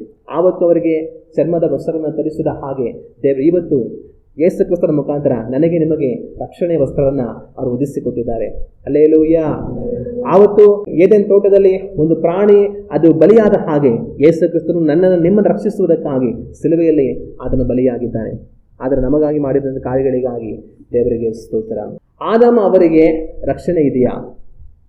ಆದಾಮ ಅವರಿಗೆ ಪರಲೋಕ ಇದೆಯಾ? ನಿಮ್ಗೇನು ಅನಿಸುತ್ತೆ ಹೇಳಿ ನೋಡೋಣ. ದೇವರು ಆದಾಮ ಅವರಿಗೆ ಪರಲೋಕ ಕೊಟ್ಟರೆ ನಿಮಗೆ ಸಂತೋಷನಾ ಇಲ್ವೋ ಬೇಡ ಅಂತೀರಾ? ಏನು ಅನಿಸುತ್ತೆ ನಿಮಗೆ? ಆವತ್ತು ಆದಾಮ ಅವ್ವ ಏನೋ ತಿನ್ಬಿಟ್ಟು ಮಾಡಿಬಿಟ್ಟು ನಾವು ಇವತ್ತು ಈ ಥರ ಪರಿಸ್ಥಿತಿ ಬದುಕ್ತಾ ಇದ್ದೀವಿ, ಅವ್ರಿಗೆ ಪರಲೋಕ ಕೊಟ್ಟರೆ ಸರಿನಾ? ಇದಕ್ಕೆಲ್ಲ ಅವರೇ ತಾನೇ ಕಾರಣ, ಅವ್ರಿಗೆ ಪರಲೋಕ ಬೇಡ ಅಂತ ಹೇಳ್ತಾರಾ? ಇಲ್ಲ ಹೋಗ್ಲಿ ಪಾಪ ಅವ್ರಿಗೂ ಕೊಡ್ಲಿ ಬಿಡು ಅಂತ ಹೇಳ್ತಾರೆ. ನಿಮ್ಗೇನು ಅನಿಸುತ್ತೆ? ದೇವ್ರು ಏನು ಮಾಡಿದ್ರೆ ಸರಿ ದೇವ್ರೆ ಅಂತ ಹೇಳ್ತಾರಾ? ಅವ್ರಿಗೂ ಪರಲೋಕ ಕೊಟ್ಟರೆ ದೇವರು ಸರಿ ಅಂತ ಹೇಳ್ತಾರೆ. ಸರಿ. ಸಹಜವಾಗಿ ಜನಗಳು ಕೆಲವರು ಏನು ಹೇಳ್ತಾರೆ ಅಂತಂದರೆ, ಈ ಆದಾಮ ಅವರ ಮೇಲೆ ಎಲ್ಲ ಆಗಿದ್ದು, ಈ ಆದಾಮ ಅವರಿಗೆ ದೇವ್ರು ಖಂಡಿತವಾಗಿ ಪರಲೋಕದಲ್ಲಿ ಜಾಗ ಕೊಡೋದಿಲ್ಲ, ಅವ್ರನ್ನ ಖಂಡಿತವಾಗಿ ನರಕಕ್ಕೆ ದೇವರು ಹಾಕೋದು, ಇಲ್ಲ ನರಕಕ್ಕೆ ಆಗ್ಲೇಬೇಕು ಅವ್ರನ್ನ, ಅವರಿಂದ ತಾನೇ ಇಷ್ಟೆಲ್ಲ ಆಗಿರೋದು ಅಂತ ಹೇಳುವಂಥವರು ಇದ್ದಾರೆ. ಆದರೆ ನಾನು ನಿಮ್ಮನ್ನ ಒಂದು ವೇಳೆ ನೀವು ಆ ಥರ ಹೇಳ್ತೀರ ಅಂದರೆ ನಿಮಗೆ ನಾನು ಕೇಳುವಂಥ ಪ್ರಶ್ನೆ ಒಂದು ಏನಂದರೆ, ನೀವು ಯೇಸು ಕ್ರಿಸ್ತನನ್ನು ತಿಳಿದುಕೊಂಡು ದೇವರ ವಾಕ್ಯವನ್ನು ಅರಿತ ನಂತರ ಯಾವತ್ತೂ ಸಹ ದೇವರ ವಾಕ್ಯವನ್ನು ಮೀರಿ ಒಂದು ಕಾರ್ಯವನ್ನು ಮಾಡಿಲ್ವಾ? ದೇವರ ಬಳಿಗೆ ಬಂದು ದೇವರ ವಾಕ್ಯವನ್ನು ಅರಿತ ನಂತರ ಯಾವತ್ತೂ ಸಹ ನೀವೊಂದು ಆಜ್ಞೆಯನ್ನಾದರೂ ಮೀರಿಲ್ವಾ? ಎಷ್ಟೋ ಆಜ್ಞೆಗಳನ್ನು ಮೀರಿ ಇರೋದಕ್ಕೆ ಅವಕಾಶ ಇದೆ. ಯೇಸು ಕ್ರಿಸ್ತನ ಬಳಿಗೆ ಬರುವುದಕ್ಕೆ ಮುಂಚೆ ಅಲ್ಲ, ಯೇಸು ಕ್ರಿಸ್ತನ ಬಳಿಗೆ ಬಂದ ನಂತರವೂ ಸಹ ಆತನ ವಾಕ್ಯವನ್ನು ಓದಿ ದೇವರ ವಾಕ್ಯ ಏನು ಹೇಳ್ತಾನೆ ಅದನ್ನು ತಿಳಿದುಕೊಂಡ ನಂತರವೂ ಸಹ ಒಂದು ದಿವಸವಾದರೂ ಒಂದು ಆಜ್ಞೆಯನ್ನಾದರೂ ನೀವು ಮೀರಿಲ್ವಾ? ಎಷ್ಟೋ ಸಾರಿ ಮೀರಿರಬಹುದು. ಆದರೆ ನೀವು ಎಷ್ಟೋ ಸಾರಿ ದೇವರ ವಾಕ್ಯವನ್ನು ಮೀರಿರುವಾಗ ದೇವರನ್ನು ಕ್ಷಮಿಸಿದ್ದಾರೆ. ಆದಾಮ ಅವ ಒಂದೇ ಸಾರಿ ಮೀರಿದ್ದು, ಆ ಒಂದೇ ಸಾರಿ ಅವ್ರು ಮೀರಿರುವಾಗ ಅವ್ರನ್ನ ದೇವ್ರು ಕ್ಷಮಿಸಬಾರ್ದಾ? ನೀವು ಎಷ್ಟೋ ಸಾರಿ ಮೀರಿದ್ರು ದೇವ್ರು ನಿಮಗೆ ಕ್ಷಮಿಸಬೇಕು, ನಿಮಗೆ ಪರಲೋಕ ಕೊಡಬೇಕು. ಅವ್ರು ಒಂದೇ ಸಾರಿ ಮೀರಿರೋ ನಂತರ ಅವ್ರನ್ನ ದೇವ್ರು ಕ್ಷಮಿಸಬಾರ್ದಾ? ಅವರಿಗೆ ಪರಲೋಕ ಕೊಡಬಾರ್ದಾ? ಒಂದು ವೇಳೆ ಯಾರಾದರೂ ಅವರಿಗೆ ನರಕ ಆಗ್ಲೇಬೇಕು, ಪರಲೋಕದಲ್ಲಿ ಅವ್ರಿಗೆ ಅವಕಾಶನೇ ಇಲ್ಲ ಅಂತ ಯಾರಾದ್ರೂ ಹೇಳ್ತಾರೆ ಅಂತಂತಂದ್ರೆ ಅವ್ರು ಎಂಥವರಾಗಿರ್ಬೇಕು ಅಂತಂದ್ರೆ ಯಾವತ್ತೂ ಒಂದು ಆಜ್ಞೆನಾದರೂ ಮೀರದವರಾಗಿರಬೇಕು. ಯೇಸು ಕ್ರಿಸ್ತನ ಬಳಿಗೆ ಒಂದು ಸ್ತ್ರೀನ ಕರ್ಕೊಂಡು ಬರ್ತಾರೆ, ವ್ಯಭಿಚಾರದಲ್ಲಿ ಸಿಕ್ಕಾಕೊಂಡ್ಲು. ಇವಳನ್ನ ಏನ್ ಮಾಡೋಣ, ಮೋಶೆ ಧರ್ಮಶಾಸ್ತ್ರದ ಪ್ರಕಾರ ಕಲ್ತಕೊಂಡು ಹೊಡಿಬೇಕು, ಸಾಯಿಸ್ಬೇಕು, ನೀನೇನು ಯೇಸುವೆ ಅಂತ ಕೇಳಿದ್ರು. ಅದು ಯೇಸು ಕ್ರಿಸ್ತನ ಕೊಡುವಂತ ಉತ್ತರ, ನಿಮ್ಮಲ್ಲಿ ಯಾವನು ಯಾವತ್ತು ಒಂದು ಪಾಪವನ್ನು ಮಾಡಿಲ್ವೋ ಪಾಪ ಇಲ್ಲದವನು ಮೊದಲು ಕಲ್ಲು ಹಾಕಲಿ ಅಂತ ಹೇಳ್ತಾರೆ. ಕೊನೆಗೆ ಅವರೆಲ್ಲ ಏನ್ ಮಾಡ್ತಾರೆ, ಎಲ್ಲರೂ ಸಹ ನಮ್ಮಲ್ಲೇ ಪಾಪ ಇದೆ, ನಾವು ಕಲ್ಲು ಹೊಡೆದ್ರೆ ದೇವ್ರು ನಮ್ಮನ್ನು ಸುಮ್ಮನೆ ಬಿಡ್ತಾರೆ ಅಂತ ಕಲ್ಲೆಲ್ಲ ಬಿಸಾಗಿ ಹೋಗ್ಬಿಡ್ತಾರೆ. ಇವತ್ತು ಯಾರಾದರೂ ಆದಾಮ ಅವರಿಗೆ ನರಕವೇ ಆಗಬೇಕಂತ ಹೇಳಿದ್ರೆ ಅವ್ರು ಎಂಥವರಾಗಿರ್ಬೇಕಂದ್ರೆ ಯಾವತ್ತೂ ಒಂದು ಪಾಪವಾದರೂ ಅವರಲ್ಲಿ ಇಲ್ಲದವರಾಗಿರ್ಬೇಕು. ಅದು ಯಾರಾದರೂ ನಾನೇನಾದರೂ ವಾಕ್ಯವನ್ನು ತಿಳಿದು ಒಂದು ಪಾಪವನ್ನು ಯಾವತ್ತೋ ಮಾಡಿದ್ದೀನಿ ಅಂತ ಹೇಳಿದ್ರು ಅಂತಂತಂದ್ರೆ ಅವರು ಆದಾಮ ಅವ್ವ ನರಕಕ್ಕೆ ಹೋಗ್ಲೇಬೇಕು ಅಂತ ಹೇಳುವಂತ ಅರ್ಹತೆ ಇಲ್ಲ. ಯಾವ ರೀತಿ ಸತ್ಯವನ್ನು ತಿಳಿದು ಯಾರೋ ಒಬ್ರು ಯಾವ ತರ ಒಂದು ಕಾರ್ಯವನ್ನ ಮೀರಿ ತಪ್ಪು ಮಾಡಿರ್ತಾರೋ ಅದೇ ತರನೇ ಸತ್ಯವನ್ನು ತಿಳಿದು ದೇವ್ರ ವಾಕ್ಯವನ್ನು ಕೇಳಿ ಆದಾಮ ಅವರು ಸಹ ತಪ್ಪು ಮಾಡಿದ್ರು. ಇನ್ನೂ ಹೇಳ್ಬೇಕಂತಂದ್ರೆ ಒಂದು ವೇಳೆ ಅದೇ ಆದಾಮ ಅವ್ವಳ ಸ್ಥಾನದಲ್ಲಿ ಇವರು ಇದ್ದಿದ್ರೆ ಇವರು ಅದೇ ಕೆಲಸ ಅವ್ರು ಮಾಡ್ತಾ ಇದ್ದು. ಅದರಿಂದ ಏನ್ ವಿಷಯ ಅಂತಂದ್ರೆ ಆದಾಮ ಅವರಿಗೆ ರಕ್ಷಣೆಗೆ ಅವಕಾಶ ಇದೆ. ನನ್ನನ್ನ ನಿಮ್ಮನ್ನ ಕ್ಷಮಿಸುವ ದೇವರು ಅವರನ್ನು ಕ್ಷಮಿಸಿ ಅವರಿಗೂ ಪರಲೋಕವನ್ನು ಕೊಡೋದಕ್ಕೆ ಅವಕಾಶ ಇದೆ. ಒಂದು ವೇಳೆ ಆ ತಪ್ಪು ನಡೆದ ನಂತರ ಅವರು ಏದೇನು ತೋಟದಿಂದ ಹೊರಹಾಕಲ್ಪಟ್ಟ ನಂತರ ಅವರು ದೇವರನ್ನು ಪ್ರೀತಿಸಿ ಅವರ ಪಾಪಕ್ಕಾಗಿ ದೇವರ ಬಳಿಯಲ್ಲಿ ಕ್ಷಮೆ ಕೇಳಿ, ದೇವರೇ ನಿಮ್ಮ ಆಜ್ಞೆಯನ್ನು ಮೀರಿ ನಾವು ಹಣ್ಣನ್ನು ತಿಂದು ತಪ್ಪು ಮಾಡಿಬಿಟ್ರು ಸ್ವಾಮಿ, ದೇವರನ್ನು ಕ್ಷಮಿಸಂತ ಹೇಳಿ ಇನ್ನು ಅವ್ರ ಜೀವಮಾನ ಕಾಲವೆಲ್ಲ ಅವರು ದೇವರಿಗೆ ಒಪ್ಪಿಸಿಕೊಟ್ಟು ದೇವರಲ್ಲಿ ಭಯಭಕ್ತಿ ಉಳ್ಳವರೆಲ್ಲ ಜೀವಿಸಿ ಅವರ ಓಟವನ್ನು ಓಡಿದ್ರೆ ಅವರ ಜೀವಿತದ ಅಂತ್ಯದ ನಂತರ ಅವರಿಗೆ ರಕ್ಷಣೆಗೆ ಅವಕಾಶ ಇದೆ. ಪರಲೋಕದಲ್ಲಿ ದೇವರು ಅವರಿಗೆ ಸ್ಥಾನವನ್ನು ಕೊಡೋದಕ್ಕೆ ಅವಕಾಶ ಇದೆ. ಆದರೆ ಅವ್ರು ಯಾವ ತರ ಜೀವಿಸಿದ್ರು ನಮಗೆ ಗೊತ್ತಿಲ್ಲ. ಆದರೆ ಒಂದು ವೇಳೆ ಅವ್ರ ಮನೆ ತಿರುಗಿದ್ರೆ ಪರಲೋಕದಲ್ಲಿ ಅವರಿಗೆ ಅವಕಾಶ ಖಂಡಿತವಾಗ್ಲೂ ಸಹ ಇದೆ. ಇನ್ನು ನಾವು ದೇವರ ವಾಕ್ಯವನ್ನು ನೋಡುವಾಗ ಈ ರೀತಿ ತಪ್ಪು ನಡೆದ ನಂತರ ಎಲ್ಲ ಮುಕ್ತಾಯ ಆಗೋದಿಲ್ಲ. ಇದಾದ ನಂತರ ಅವರು ಹೊರ ಬರ್ತಾರೆ, ಆಮೇಲೆ ಅವ್ರ ಮಕ್ಕಳಾಗುತ್ತೆ, ಕಾಯಿನ ಆಗ್ತಾನೆ, ಹೇಬೆಲ್ ಆಗ್ತಾನೆ. ಆ ಹೇಬೆಲ್ ಏನ್ ಮಾಡ್ತಾನೆ, ದೇವರಲ್ಲಿ ಎಷ್ಟೋ ಭಯಭಕ್ತಿ ಉಳ್ಳವನಾಗಿ ಜೀವಿಸ್ತಾನೆ. ಆಗ ಹೇಬೆಲ್ನಿಗೆ ಆ ಭಕ್ತಿಯನ್ನು ಕಲಿಸ್ಕೊಟ್ಟಿದ್ದು ಯಾರು? ಇದೇ ಆದಾಮ ಅವ್ವ. ಕಾಯಿನನ್ನು ಹೇಬೆಲನ್ನು ಕೊಂದಾಗ್ತಾನೆ. ಕೊಂದಾದ್ಮೇಲೆ ಸೇತ್ ಅನ್ನುವಂತ ಇನ್ನೊಂದು ಮಗ ಹುಡ್ತಾನೆ. ಆಗ ಅವ್ರು ಹೇಳೋ ಮಾತು, ಕಾಯಿನನ್ನು ಕೊಂದು ಹಾಕಿದಂತ ಹೇಬೆಲನಿಗೆ ಬದಲಾಗಿ ದೇವರು ಸೇತನನ್ನು ನೇಮಿಸಿಕೊಟ್ಟರು. ಸೇತ್ ಅಂದ್ರೆ ಅರ್ಥ ಏನಂತಂದ್ರೆ ನೇಮಿಸಲ್ಪಟ್ಟವನು. ಅಂತ ಅರ್ಥ. ಆಗ ಅವರು ದೇವರ ಮೇಲೆ ನಂಬಿಕೆಯಿಂದ ಆ ಹೆಸರನ್ನು ಇಡ್ತಾರೆ. ದೇವರೇ ಇವನನ್ನು ನಮಗೆ ನೇಮಿಸಿಕೊಟ್ಟಿದ್ದಾರೆ ಹೇಬೆರನಿಗೆ ಬದಲಾಗಿ ಅಂತ ಹೇಳಿ ದೇವರನ್ನು ಮಹಿಮೆ ಪಡಿಸಿ, ದೇವರಿಂದ ನಮಗೆ ಬದಲಾಗಿ ನೇಮಿಸಲ್ಪಟ್ಟವನು ಅಂತ ಸೇತ್ ಅಂತ ಹೆಸರಿಡ್ತಾರೆ. ಆಗ ಅಲ್ಲಿ ಅವರಿಗೆ ದೇವರ ಮೇಲೆ ನಂಬಿಕೆ ಇರುವಂಥದ್ದನ್ನು ನಾವು ಕಾಣ್ತೇವೆ. ನಂತರ ಈ ಸೇತನಿಗೆ ಮಗನಾಗ್ತಾನೆ. ಆ ಸೇತನಿಗೆ ಮಗನಾದಂತಹ ಕಾಲದಲ್ಲಿ ಯೆಹೋವ ಅನ್ನೋ ಹೆಸರನ್ನು ಹೇಳಿಕೊಂಡು ಅವರು ದೇವರನ್ನು ಆರಾಧನೆ ಮಾಡೋದಕ್ಕೆ ಪ್ರಾರಂಭ ಮಾಡ್ತಾರೆ. ನಾವು ದೇವರ ವಾಕ್ಯವನ್ನು ನೋಡುವಾಗ ಆದಿಕಾಂಡ 4ನೇ ಅಧ್ಯಾಯ 25-26 ನಾವು ಓದಿ ನೋಡಿದರೆ ಈ ವಾಕ್ಯಗಳು ಈ ರೀತಿಯಾಗಿದೆ. ಆದಾಮನು ತಿರುಗಿ ತನ್ನ ಹೆಂಡತಿಯನ್ನು ಕೂಡಲು ಆಕೆ ಗಂಡು ಮಗುವನ್ನು ಹೆತ್ತು ಕಾಯಿನನ್ನು ಕೊಂದು ಹಾಕಿದ. ಹೇಬೆರನಿಗೆ ಬದಲಾಗಿ ದೇವರು ನನಗೆ ಬೇರೆ ಸಂತಾನವನ್ನು ನೇಮಿಸಿದನೆಂದು ಆ ಮಗುವಿಗೆ ಸೇತನೆಂಬ ಹೆಸರಿಟ್ಟಳು. ತರುವಾಯ ಸೇತನು ಸಹ ಮಗನನ್ನು ಪಡೆದು ಅವನಿಗೆ ಎನೋಷ್ ಎಂಬ ಹೆಸರಿಟ್ಟನು. ಆ ಕಾಲದಲ್ಲಿ ಯೆಹೋವ ಎಂಬ ಹೆಸರನ್ನು ಹೇಳಿಕೊಂಡು ಆರಾಧಿಸುವುದಕ್ಕೆ ಪ್ರಾರಂಭವಾಯಿತು. ಇವರೇನ್ ಮಾಡ್ತಾರೆ? ಸೇತ ಅಂತ ಹೆಸರಿಡ್ತಾರೆ. ದೇವರು ನಮಗೆ ಇನ್ನೊಬ್ಬ ಮಗನನ್ನು ಕೊಟ್ಟ ಅಂತ ಹೇಳಿ ಆ ಸೇತನು ದೊಡ್ಡವನಾಗಿ ಮದುವೆಯಾಗಿ ಅವನಿಗೊಂದು ಮಗು ಆಗುತ್ತೆ. ಆ ಮಗುವಿಗೆ ಎನೋಷ್ ಅಂತ ಹೆಸರಿಡ್ತಾರೆ. ಇವರ ಕಾಲದಲ್ಲಿ ಯೆಹೋವಾ ಅಂತ ಹೇಳಿಕೊಂಡು ದೇವರನ್ನು ಆರಾಧಿಸುವುದಕ್ಕೆ ಅವರು ಪ್ರಾರಂಭ ಮಾಡ್ತಾರೆ. ಈ ಭಕ್ತಿಯನ್ನೆಲ್ಲ ಕಲಿಸಿದ್ದು ಯಾರು? ಈ ಭಕ್ತಿಯನ್ನು ಕಲಿಸಿದ್ದೆಲ್ಲ ಆದಮ ಅವರು. ಆಗ ಅವರು ಪಾಪವನ್ನು ಮಾಡಿ ಬಿದ್ದು ಹೋದ್ರಿ ಅಂತ ಹೇಳಿ ಜೀವನ ಪೂರ್ತಿ ಅವ್ರ ಪಾಪಿಗಳಾಗಿ ಇರ್ತಾರೆ ಅಂತ ಅರ್ಥ ಅಲ್ಲ. ಅವ್ರ ಸಂತತಿಯಲ್ಲಿ ದೇವರ ಭಕ್ತಿ ಬರುತ್ತೆ. ಅದನ್ನು ಬಹುಶಃ ಯಾರು ಕಲಿಸಿರ್ತಾರೆ? ಇದೇ ಆದಾಮ ಅವ್ವ ಕಲಿಸಿರ್ತಾರೆ. ಆಗ ಆದಾಮ ಅವರಿಗೆ ರಕ್ಷಣೆ ಇದೆಯಾ? ಅವ್ರ ಪಾಪದಿಂದ ಅವ್ರು ಮಾಡಿದಂಥ ತಪ್ಪಿಗೆ ಪಶ್ಚಾತ್ತಾಪ ಪಟ್ಟು ದೇವ್ರಿಗೆ ಒಪ್ಪಿಸ್ಕೊಟ್ಟು ಅವ್ರು ದೇವರಲ್ಲಿ ಭಯಭಕ್ತಿ ಉಳ್ಳವರಾಗಿ ತಮ್ಮ ಮುಂದಿನ ಸಂತತಿಗೆ ದೇವರ ಭಕ್ತಿಯನ್ನು ಕಲಿಸಿ ಅವ್ರು ಜೀವಿಸಿ ಅವ್ರ ಓಟವನ್ನು ಮುಗಿಸಿದ್ರೆ ಖಂಡಿತವಾಗ್ಲೂ ಅವ್ರಿಗೆ ಕ್ಷಮೆ ಇದೆ, ದೇವರಾಜ್ಯ ಇದೆ. ಆದರೆ ನಾವು ತೀರ್ಪು ಮಾಡಬಾರ್ದು. ಅವ್ರಿಗೆ ನರಕ ಆಗಬೇಕು, ದೇವರು ಅವ್ರನ್ನ ಪರಲೋಕ ಸೇರಿಸಬಾರ್ದು ಅಂತೆಲ್ಲ ತೀರ್ಪು ಮಾಡೋದಕ್ಕೆ ನಾವು ಯಾರು ಅಲ್ಲ. ನಮ್ಮನ್ನು ದೇವರು ಕ್ಷಮಿಸಿದ ಹಾಗೆ ಅವರನ್ನು ಕ್ಷಮಿಸೋದಕ್ಕೆ ದೇವರಿಗೆ ಮನಸ್ಸಿದೆ. ಹಲ್ಲೆಲೂಯಾ. ಆದರೆ ಯಾರು ಎಲ್ಲೋಗ್ತಾರೋ ಅದ್ರ ಬಗ್ಗೆ ನಾವು ಯೋಚನೆ ಮಾಡೋದು ಬೇಡ. ನಾವು ಎಲ್ಲೋಗ್ತೀವಿ ಅನ್ನೋದನ್ನು ಯೋಚನೆ ಮಾಡೋಣ. ನಮ್ಮ ಪಾಪಗಳಿಗೆ ಮನ ತಿರುಗಿ ದೇವ್ರಿಗೆ ಒಪ್ಪಿಸಿಕೊಟ್ಟು ದೇವರನ್ನು ಅನುಗ್ರಹಿಸುವ ರಕ್ಷಣೆ ದೃಢವಾಗಿ ನಿಂತು ದೇವರಾಜ್ಯವನ್ನು ಪ್ರವೇಶಿಸೋಣ. ಹಲ್ಲೆಲೂಯಾ. ನಾವೆಲ್ಲ ಎದ್ದು ನಿಂತು ಕಣ್ಣುಗಳನ್ನು ಮುಚ್ಚಿ ದೇವರನ್ನು ನೋಡಿ ಪ್ರಾರ್ಥನೆ ಮಾಡೋಣ. ನಮ್ಮನ್ನು ಬಹಳವಾಗಿ ಪ್ರೀತಿಸುವ ಪರಲೋಕದ ನಮ್ಮ ತಂದೆಯೇ, ನಮಗೆ ನೀವು ಅನುಗ್ರಹಿಸಿರುವಂಥ ಒಂದು ಮಧ್ಯಾಹ್ನದ ಸಮಯಕ್ಕಾಗಿ ಸ್ತೋತ್ರ. ಈ ದಿನದಲ್ಲಿ ತಂದೆಯೇ, ಆದಾಮ ಅವರ ಜೀವಿತದಿಂದ ನಾವು ವಾಕ್ಯವನ್ನು ಧ್ಯಾನ ಮಾಡಿ ಕಲಿಯುವಂತೆ ಸಹಾಯವನ್ನು ಮಾಡಿದರೆ ನಿಮಗೆ ಸ್ತೋತ್ರ. ಅವರ ಜೀವಿತದಲ್ಲಿ ನಡೆದಂಥ ತಂದೆಯ ಅನೇಕ ಘಟನೆಗಳ ಮುಖಾಂತರವಾಗಿ ನಾವು ತಂದೆಗೆ ನಿಮ್ಮ ವಾಕ್ಯವನ್ನು ಈ ದಿನದಲ್ಲಿ ಧ್ಯಾನ ಮಾಡಿ ಕಲಿಯುವ ಹಾಗೆ ನಮಗೆ ಸಹಾಯವನ್ನು ಮಾಡಿದ್ದಕ್ಕಾಗಿ ಸ್ತೋತ್ರ. ತಂದೆಯ ಇವುಗಳನ್ನೆಲ್ಲ ನಾವು ಪಾಠವನ್ನು ಕಲಿತು ನಿಮ್ಮ ವಾಕ್ಯ ಅನುಸಾರವಾಗಿ ಯಾವ ರೀತಿಯಾಗಿ ನಾವು ಜೀವಿಸಬೇಕು ಆ ರೀತಿಯಾಗಿ ತಂದೆಯೇ ನಮ್ಮನ್ನು ನಾವು ನಿಮಗೆ ಒಪ್ಪಿಸಿಕೊಟ್ಟು ಜೀವಿಸುವ ಹಾಗೆ ನಮಗೆ ನೀವು ಸಹಾಯವನ್ನು ಮಾಡಿರಿ. ನಿಮ್ಮ ಕೃಪೆಗೆ ತಂದೆಯೇ ನಮ್ಮೆಲ್ಲರ ಸಂಗಡ ಇರಲಿ ಎಂಬುದಾಗಿ ಪ್ರಾರ್ಥಿಸುತ್ತೇವೆ. ಆದಾಮ ಅವರು ನಿಮ್ಮ ಆಜ್ಞೆಯನ್ನು ಮೀರಿ ತಪ್ಪನ್ನು ಮಾಡಿದರು. ನಾವು ನಿಮ್ಮ ಆಜ್ಞೆಯನ್ನು ಮೀರಿ ತಪ್ಪನ್ನು ಮಾಡದ ಹಾಗೆ ನಮ್ಮನ್ನು ಕಾದುಕೊಳ್ಳುವಂತೆ ಸಹಾಯವನ್ನು ಮಾಡಿರಿ.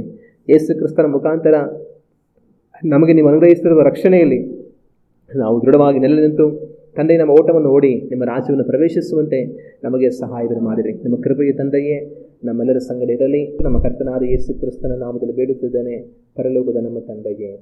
ಆಮೇನ್, ಆಮೇನ್.